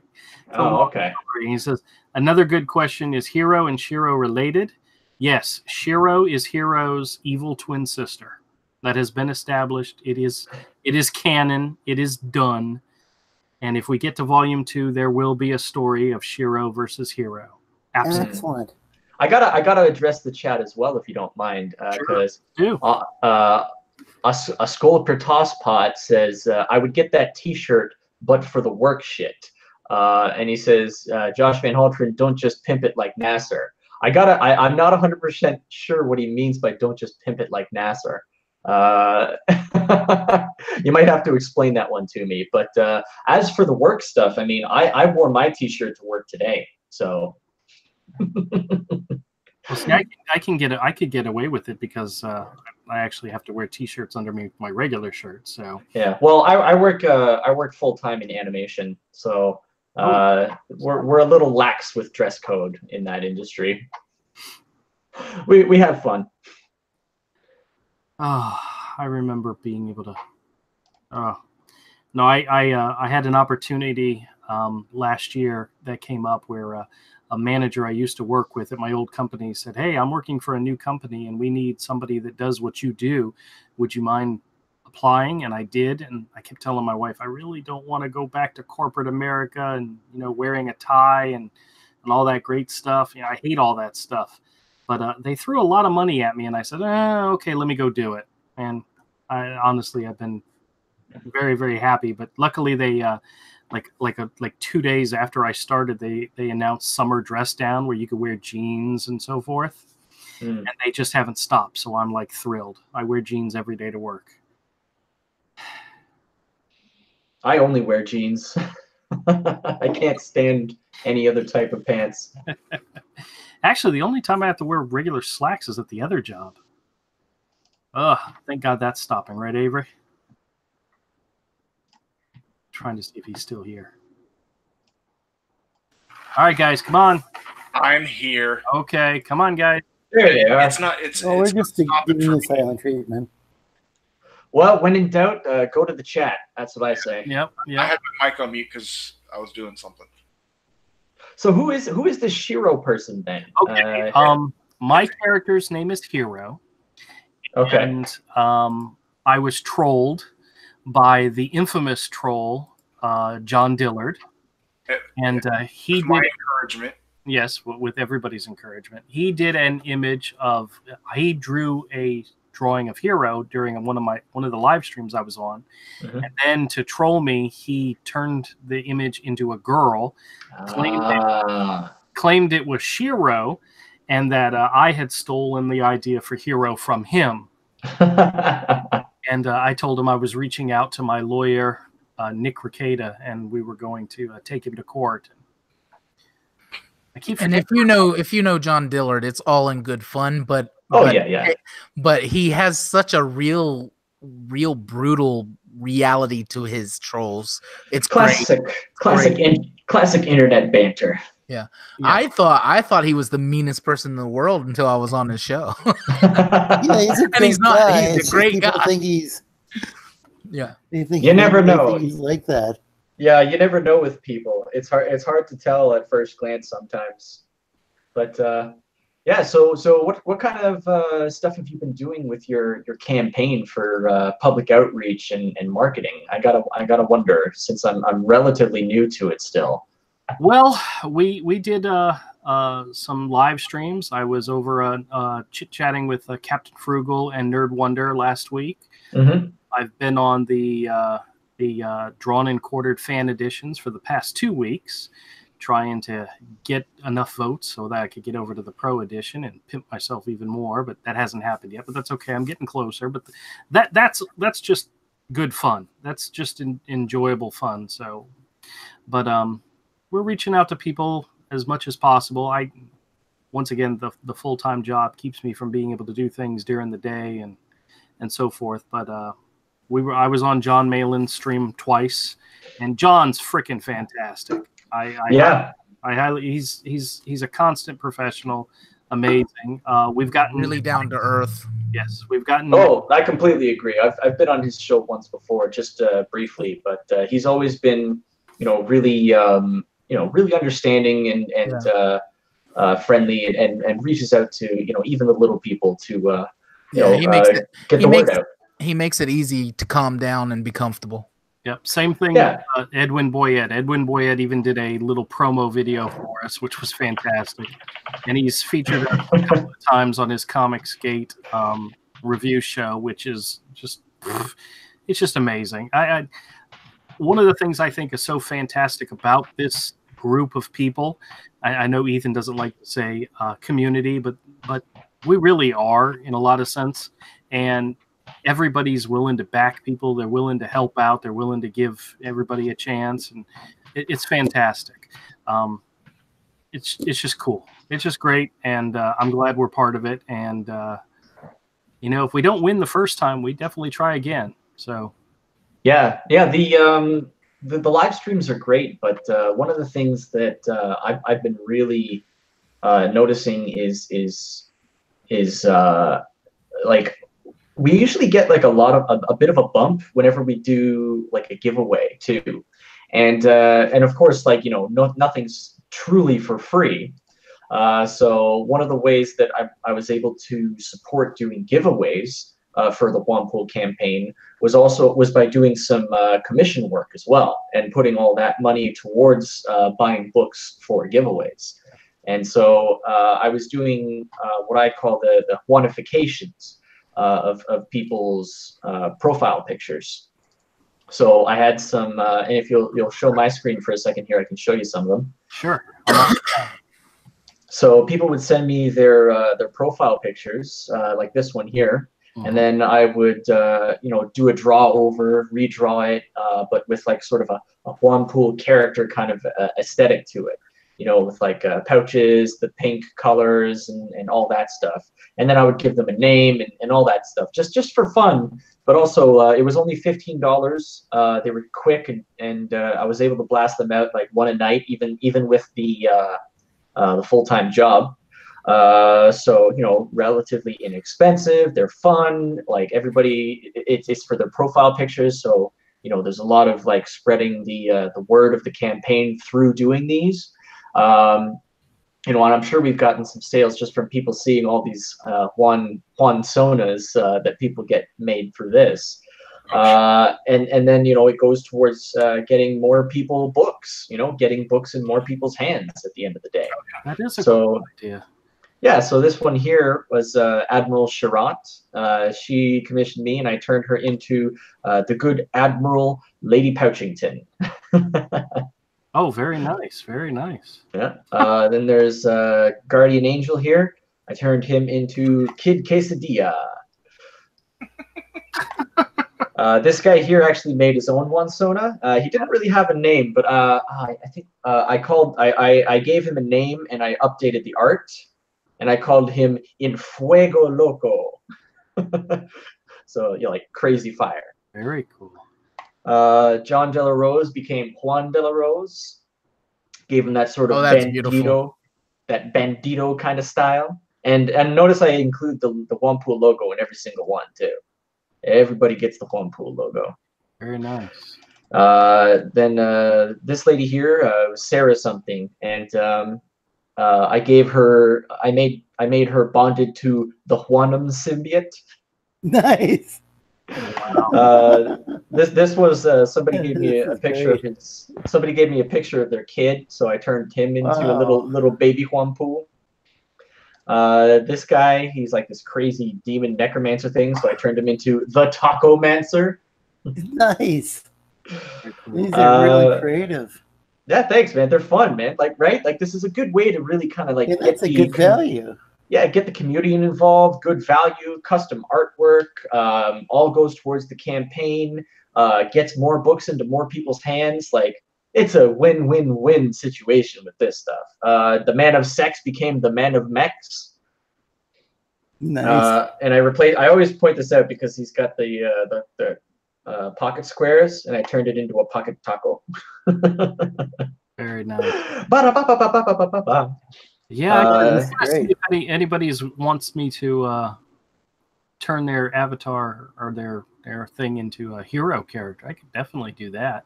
Yeah, like that's a fun idea that you could potentially incorporate. Saxius became Mexius with his churro of justice. Spider Guy Shane became the mansplaining male gaze. And then Cyrena became Cypool. Oh, cool. Hey, it's Cyrena. Yeah, she was actually Cyrena sketches. It's kind of similar to what John Dillard did for my. She was actually the first of the paid quantifications. So that was fun. I liked the thing with the mask that I did, where I gave it like the thick black border at the bottom to kind of like be a pseudo mustache. Yeah. Did the same thing with Man of Mechs, making the top of his all his like I don't know what are those things called? It's like what Sub-Zero and Scorpion have from Mortal Kombat. I don't know what they're called though. They're just a mask. Just a mask. All right, fair enough. But yeah, that was one of the things that we did. And I think that helped quite a bit. We had a surprisingly steady campaign. We didn't really have any lull to be at all, really. It was pretty slowly but steady. Like there's that big jump at the beginning, right? Because we got funded in 24 hours, but then it was like relatively steady all the way across to the end. So very happy with how this went. I think we had some pretty innovative ideas with the lightning round stretch goals. So you got to keep posted, so you know when these lightning round goals pop up. So yeah, lots of extras, lots of fun, lots of community involvement, and always with the value, always stressing the value. Want to make sure people feel like they are getting their money's worth. That's right. Guys, there's only 30 hours left, so only 30 hours left, and we have just over $150 to get to our final stretch goal of $10,000, which gets additional story content, and if we hit it within that 30 hours, then everybody is also going to get a Juanpool logo pin, and that is going to be looking something like this, like that. That's the logo right there. So nice. that's adorable. Who doesn't love it, right? Very good, very good. Oh, one of the other things I forgot to mention that we do is our good buddy Rick over at Cross Comics does a auction on Sunday nights. Mm-hmm. And Avery and I have been hanging out over there. John Dillard's been there as well. Tank's been there. A couple other people have been there, and we've actually sold some pieces of art that I mean, technically it doesn't help the campaign. It puts money in our pockets, but maybe we could find a way to make it help the campaign, Avery. I'll have to think about that. Yeah, well, I have the benefit of always having I work full time, 9 to 5, but I walk to work, and it's about an hour there and an hour back. So that's 2 hours a day where I have to just like think. So I'm always thinking about the campaign and what I can do to help spread the awareness and get people involved and make it fun for people. You know, I mean, this is this crazy thing. Like, we're in comics, right? Even comics are all about fun. So if you're going to do a campaign, you got to do what you can to make the campaign fun too. So I've been really enjoying that. It's been a lot of work, but it's been a lot of fun too. So no regrets on this campaign so far. Even if we don't hit that 10K in the next day, you know, we're very, very happy with how it's gone, and we couldn't be more thankful to the people in the community, the people buying the book, and we're mostly excited to get it into people's hands. Like, that's the thing that we're both looking forward to most, is seeing all the pictures of people receiving their books and like just enjoying them. I mean, that's what it's all about. We're here to tell stories, and you got to get the books into people's hands so they can read them. Well, I think this last little push is definitely going to do it for you. I bet you it's going to happen. I almost guarantee you I think it's going to happen. Fingers crossed. I mean, I never say never, but you know, you can never be assured. We may have hit every customer we're going to get right now. Who knows? But you got at least one more coming. As soon as we're done here, I'll be putting in my order. So, yeah. Thank you. I know you won't be disappointed. It's a great book, and I'm especially excited for issue 2 because, oh man, like I always tell him, even though I'm publishing his book, I always tell him, like, don't tell me too much. Leave at least something for me to be surprised by. Yeah, Weaponized Nerd Rage told me it's really good. Yeah, and if you do want, if anybody does want to try before they buy. Right here, right above the part 1 and part 2, right under the logo, issue 1 is available digitally through Comic Central. So you can still get it digitally, the first issue anyway, right away if you want to try before you buy. And you know, I'm pretty sure you're gonna like what you see. So, you know, when you're done reading that, come on back and pick up issues 1 and 2. And I think the digital version on Comic Central's on sale for only $1 right now too. So yeah, I just saw that. Very cool. Very cool. So it's good timing. It's good timing. But I know you're gonna dig this. Oh, I think people are gonna love it. They're gonna laugh out. You know, they're gonna piss their pants actually, because Marvel's funny, dude. Oh, he's a hilarious dude.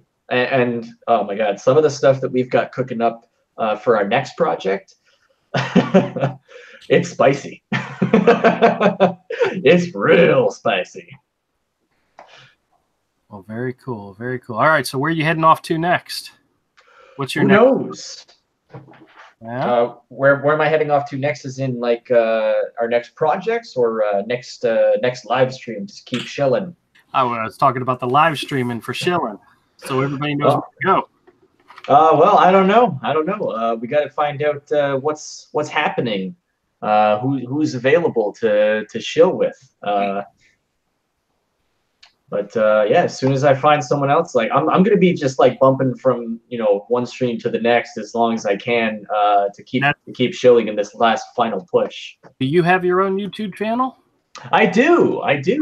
We're called Manimations Inc. That's capital MAN, Imations, capital INC for incorporated. Manimations Inc. All right, yeah. You just got a new subscriber. Groovy, man. I'm there. We do some live streams there, and we also do some cartoons. We only have like 2 cartoons so far. One by me of the Thundercats Go Lion-O, basically shilling for some of the biggest detractors of Thundercats Go, or Thundercats Roar, sorry. And then there's another one that's a brief, a little parody of Star Wars and the politics surrounding that debacle from my Manimations partner, Jeremy Fine. Very nice, very nice. Cool. All right. Well, if you guys get an opportunity, go over to Manimation Incorporated. Let's go. You had it right. It's just Manimations Inc. Yep, there you go. Manimations Inc. Yeah, I was getting there, Avery. Come on, man. You'll get it. You'll get it. I know I'm a boomer, but gosh, you know. And put the link in the description. Oh yeah, what a good idea. Damn it. I know I keep you around for something. Yeah, I know. Jeez Louise. Yeah, well, you got a new subscriber in me too on this one, so I won't be a stranger. Don't you be a stranger around Manimations. All right. And we'll keep making comics great again. Okay, I put a link to his channel, and in case everybody's not aware, I'll put the link to the IndieGoGo in the link as well. Excellent. Guys, man, I'm just so silly. It looks like a really cool project. I've been seeing Juanpool art around on Twitter a lot. This is great to see that it's actually a graphic novel now. Well, it's 2 floppies. Two floppies. Part 1 and part 2, and then hopefully later this year we'll get part 3. But we have to see, because we're actually going to be doing our next graphic novel project together before that. That's what's going to be next from us. Okay, well that should be great. Yeah. Keep an eye out for the graphic novels. It's actually going to be 2 graphic novels. It's going to be, one is called Help Becky Smash. The other is called Last Call. And they actually work in tandem to tell one story. So Nice. It's basically one story, and you have 2 different paths on that story. So you'll get the full story no matter which graphic novel you read, but if you read both, you get the big picture. And I think it's a unique. Oh, that's an interesting way of doing things. Yeah, it's a bit experimental. It's fairly unique. I haven't seen it done like this before. But it's 2 different titles and 2 different origin stories, but with one connected plot. So it's a lot of fun to work on, that's for sure. We've been working hard on it behind the scenes, although we've kind of taken a break on that a little bit because of the campaign, because, oh boy, these things take up a lot of time. I'm sure you're aware. Yeah. But yeah, man, check it out. It's going to be fun. It's going to be funny. It's it's a epic high concept science fiction story. With like some really interesting characters. I can show you some of them right now if you'd like. Yeah, that sounds great. Yeah, it's part of our connected multiverse that we're doing through Science Wizard Comics. And very cool. Let's see, books, series. So you have a connected multiverse of characters? Yes, we do. That's what we're working on. Oh, and this is one of the teams. This is the book that Troy is going to be writing and doing the art for. And this is called Last Call. This is his team. My team, I haven't finished the designs for my main characters, but my team is for the Help Becky Smash side of things. And yeah. So what we got here is we've got his one main character, the Offspring.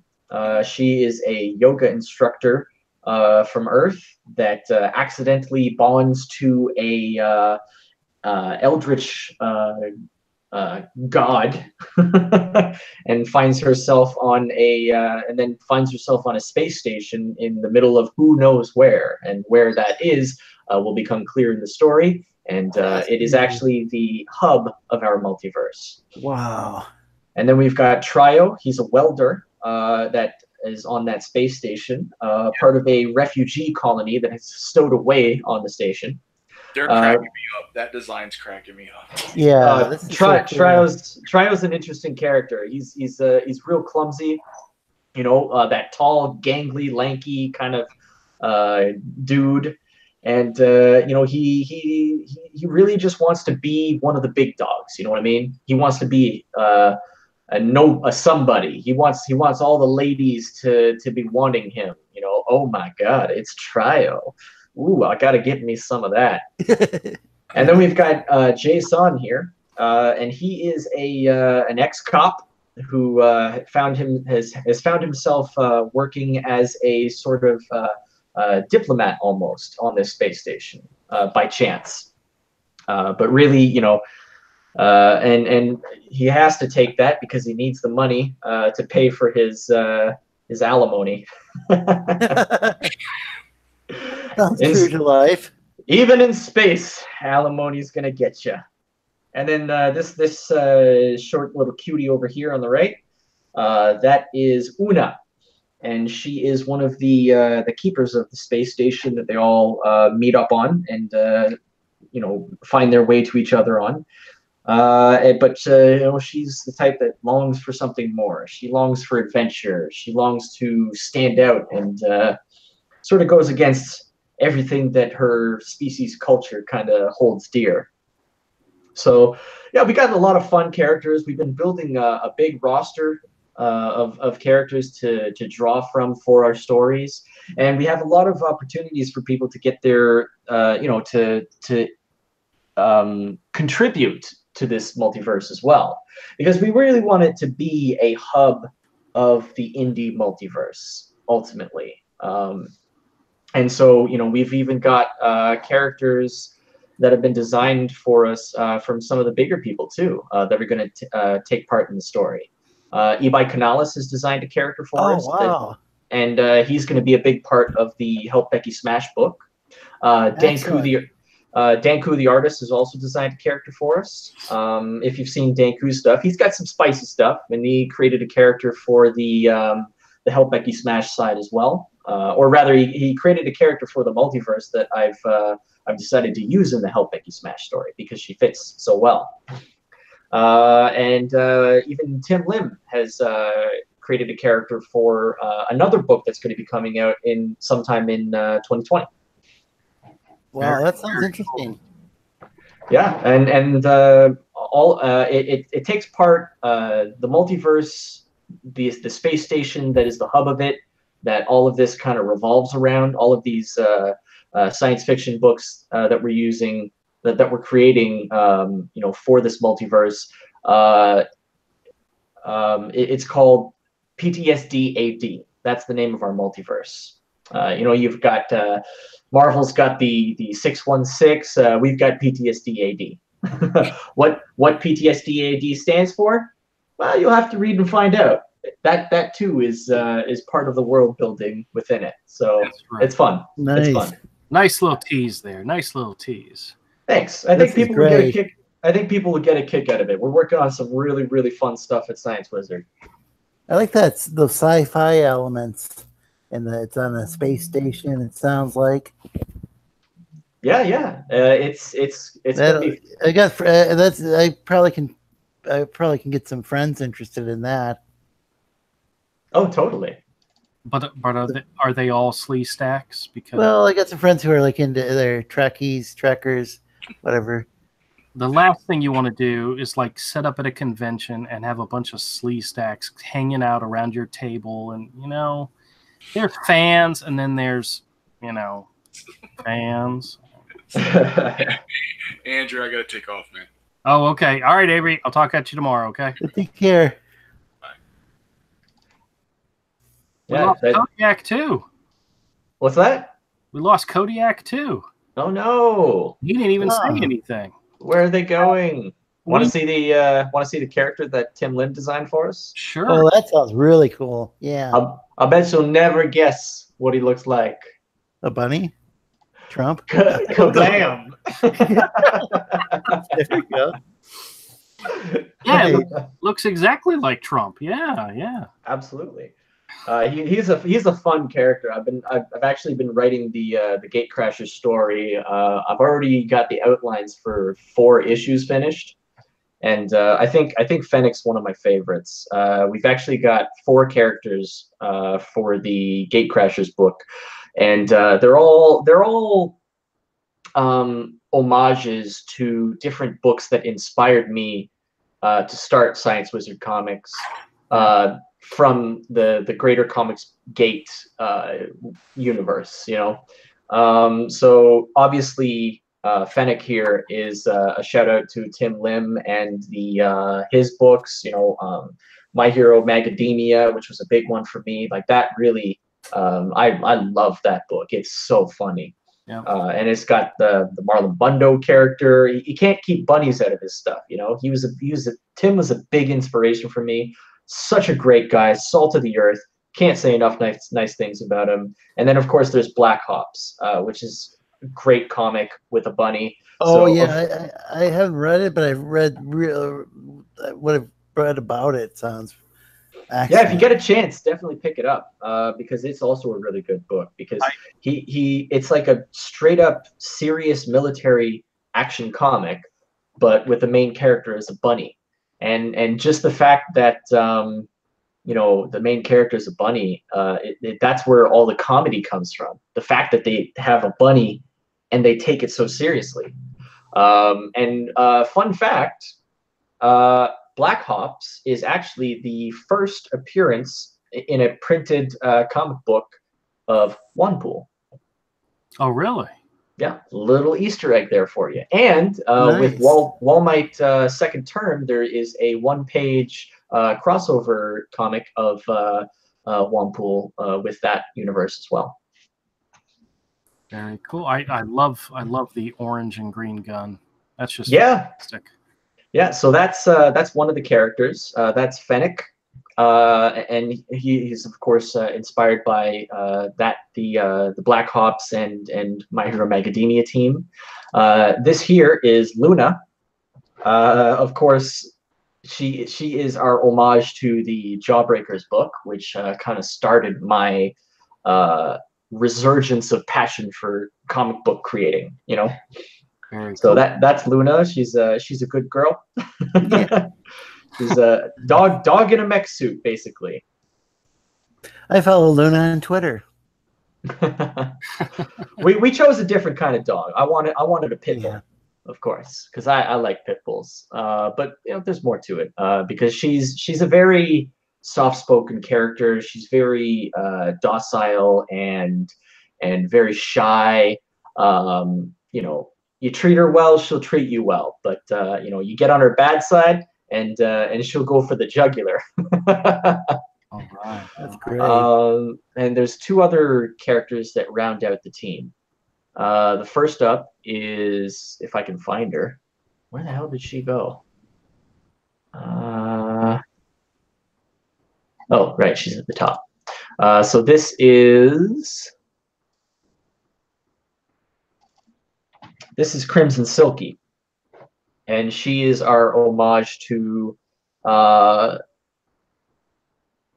Red Rooster. She's a sort of a mutated silky chicken. Okay. Anthropomorphic silky chicken.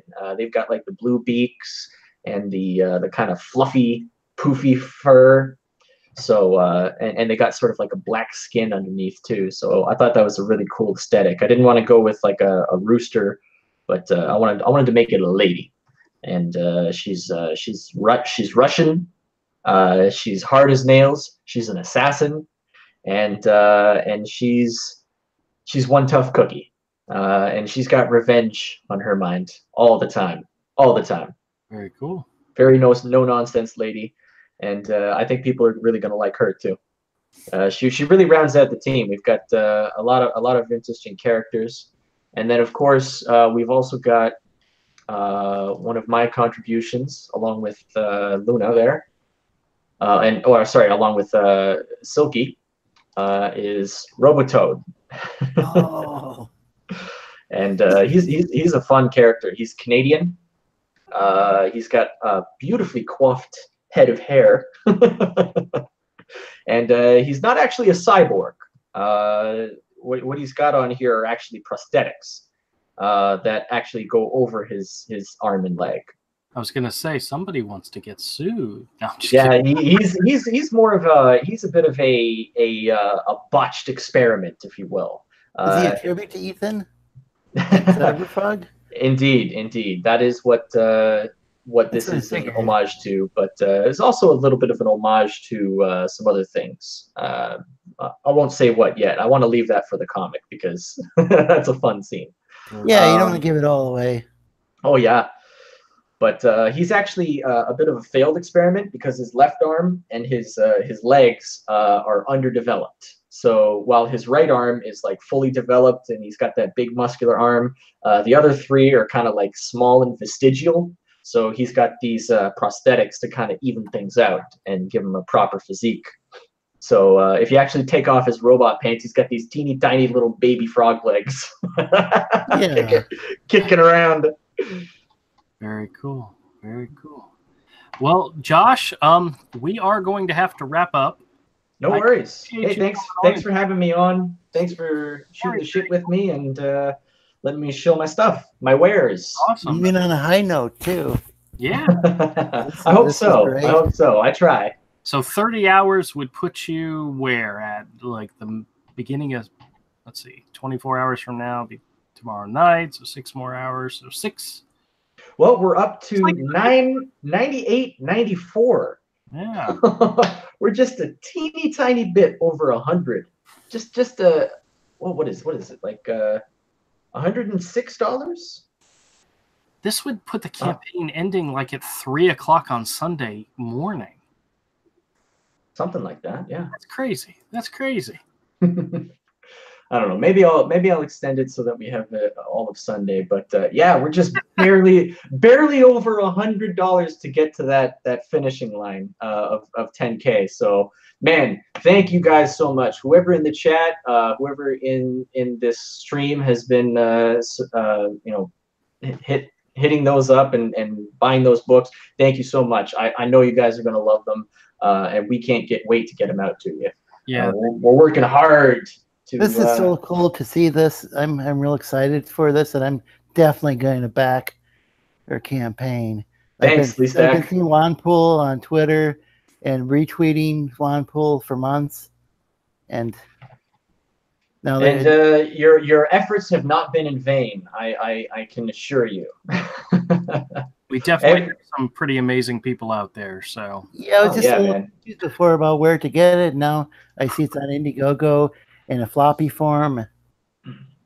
I keep saying this is the best community on the planet. You know, this is the only community that is consistently and regularly puts their money where their mouth is, and actively tries to make the change that they want to see in this industry. So you know, I love this community. I love every single person in it, and you know, do some great work. You know, we're getting out some good comics. I just got Lone Star and Lone Wolf today in the mail.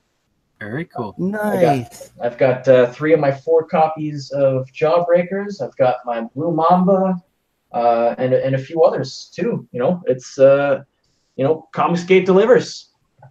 Hey. Yeah, it does indeed. I wasn't even really I wasn't into comics, and before Comicsgate, it was seeing people like Ethan Van Sciver doing live art. And then I saw in Diversity in Comics, you know, explaining some of the more technical aspects, because I think Richard or Zach had been involved a little bit in the comic book industry, and then he went into the service. Yep. And then he came back and published a couple of graphic novels. So. Yeah, but anyway, they got me interested because it was always something that there were these comic book stores, and they're kind of hard to figure out what was going on. They were like, was Superman alive or dead? I couldn't keep track of all that stuff. Yeah, and of course we got you into kids comics, right? That's why you come back here, right? Well, I really like Hero as well. Yeah, it looks really cool. Well, Eagle 43 says head over to JP4 for Model Citizen after this stream. I don't know. He might be willing to reach out to him. JP is a good. Yeah, I'm going on a Popefire stream later on. Oh, well, yeah. I was actually on Popefire stream a couple of days ago. I was drawing Badger Bitch as Starfire. Oh yeah. I think I was in the chat. Oh, right on, man. That was fun. I love Badger I remember Bitch. that. I tell you, man, that is my favorite part in issue 1 of Juanpool is where Badger Bitch comes in and she just like bursts through the door of the comic store and she just like, yes, Badger Bitch. Yeah, I remember that character. I remember you on. Yeah, I was in the chat. Nice. So I'm supposed to go on the panel tonight, so that should be fun. Yeah, maybe I'll see you there. All right, it's official. You guys are weird. You're weird. We're all weird. I just did a refresh. You're at $9,919. What? You are less than $100 away. What? Holy shit! Why would I lie to you? So. I mean, the shit post agenda, man. You got to rock that swag. And it was interesting that both of your campaign, or I don't know if it's in Juanpool, but it sounds like in your extended universe you got anthropomorphic animals. Yeah, we do. But man, those anthropomorphic animal characters, like, they go through some hard times. I tell you, we don't make it easy on them. That's great, though. That gives people a reason to read. You know, that's the thing is, when there's these overpowered superheroes out there where they don't even have to risk, and some of the big two, some of their, characters don't have to really risk anything. That's the fun thing about these things is that, like a real good character is one that does go through those hard times, that has to like struggle to achieve their goals. I mean, volume 1 of Gatecrashers is probably going to leave people feeling similar to how they felt at the end of Endgame. Sorry, not Endgame, but Infinity War with the Marvel Cinematic Universe, because like, they get in over their head real fast. Like they're just a little too gung ho, and they just they bite off more than they can chew, and I'm not even sure if they'll get out of there entirely intact.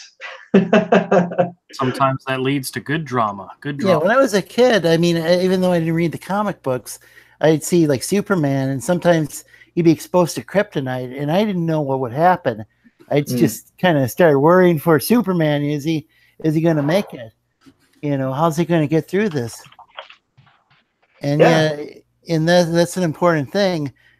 It makes somebody who otherwise might be a little overpowered be relatable. Yeah, I mean, we're all people, we're all human, we all have trials and tribulations to go through in life. I don't think anybody could really identify with a character that never suffers struggle. Yeah, it doesn't make any sense. Yeah, that's what's unnatural. That's what doesn't relate. That doesn't make sense to people. It doesn't give me anything. It doesn't. Yeah, it doesn't give me anything to aspire to. Whereas even if somebody who has superhuman strength, if they're vulnerable, it's like, oh, I can relate to that. Yeah, I mean, even then, like, there's lots of psychological ways that you can torment your characters and help them to grow. It doesn't have to be like a physical thing. Like, well, that's the part that you just said helps them grow. Your character doesn't grow unless they go through. Unless they are vulnerable. Yeah, they have to suffer trauma. Like, there's this great anime series that I just started watching recently called Violet Evergarden, and it's about this character who's like this really powerful soldier, this young girl who's been basically raised to be a soldier, a living weapon from basically as long as she can remember, but it's actually not about physicality. This show, it's all about an emotional journey. It's all about emotional struggle and struggling to understand the ways of the living world around her, because she grew she's struggling to just understand people because she's lived her whole life as nothing but a weapon, and now she's like trying to understand and find out what love is. Why people do the things they do, why people lie, and all this stuff, and it's really beautiful and really interesting too. Yeah, that sounds interesting. I'll definitely check it out. I see it was based on a light novel. Mm-hmm. Sure what a light novel series is. I'm not sure. What's the style of Japanese novel? Oh, is that like the what do you call it? Like Let's say Eigo? like the dating sims? I think that's what they call like the dating sims in Japan. Is they call them light novels. Well, it says that they're aimed towards say high school and middle school students. Oh, okay. So more like YA novels, sort of. Yeah, Yeah. Yeah, it must be like a Japanese young adult novel. Yeah. Well, as far as anime goes, like that's one I'd highly recommend, especially if you want to see how to write a strong character, because she could probably take out anybody that comes after her physically. Do you know if it's available on like say Netflix or Amazon Prime or? Yeah, it's a Netflix exclusive as far as I know. Okay, cool. Very cool. I'll definitely check that out. Cool. Well, hey guys, thanks so much for having me. Sorry, I know you keep saying you're trying to end the stream, but I keep coming up with more stuff to talk about. No, I hear you.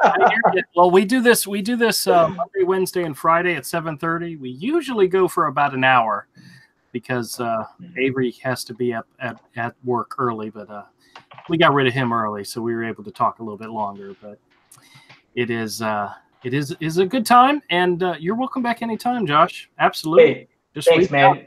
And you guys are welcome on Manimations Inc. anytime. Just hit me up if you got anything to talk about. You want to shill some of your wares. Would always be happy to have you. You never know. It might just happen. All right, everybody. Thanks a lot for joining us again. All the people in the chat, you guys are fantastic. Yeah, Eagle 43 wants people to check out JP4's Model Citizens. I want people to check out Pope Fire stream as well. Maybe you can open up 2 tabs and you can check on both of them. Have them at the same time. Is that the way to do it?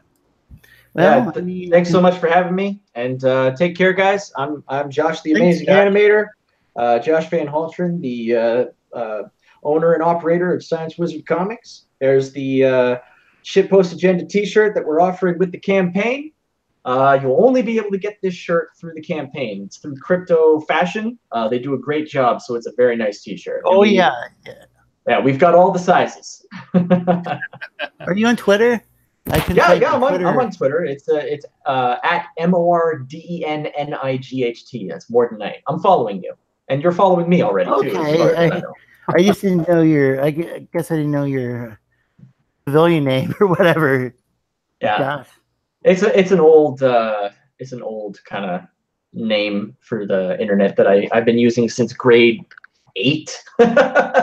It's a well-known fact that slee stacks have very bad vision. So. Oh yeah, I have a bad memory, so. Yeah, that too. That sense of memory. All right, everybody. We'll see you all next time. Thanks a lot for hanging out, and go check out Juanpool and make sure you get it over 10,000. I know it's going to happen. And it's up to my channel too, Lorenzo Slee Stack. I'm going to be streaming soon. Right on. Again. Go away, Slee Stack. Nobody wants to talk to you anymore. All right, everybody. Thanks for checking out the show. We'll Take care. Bye. Thanks, guys.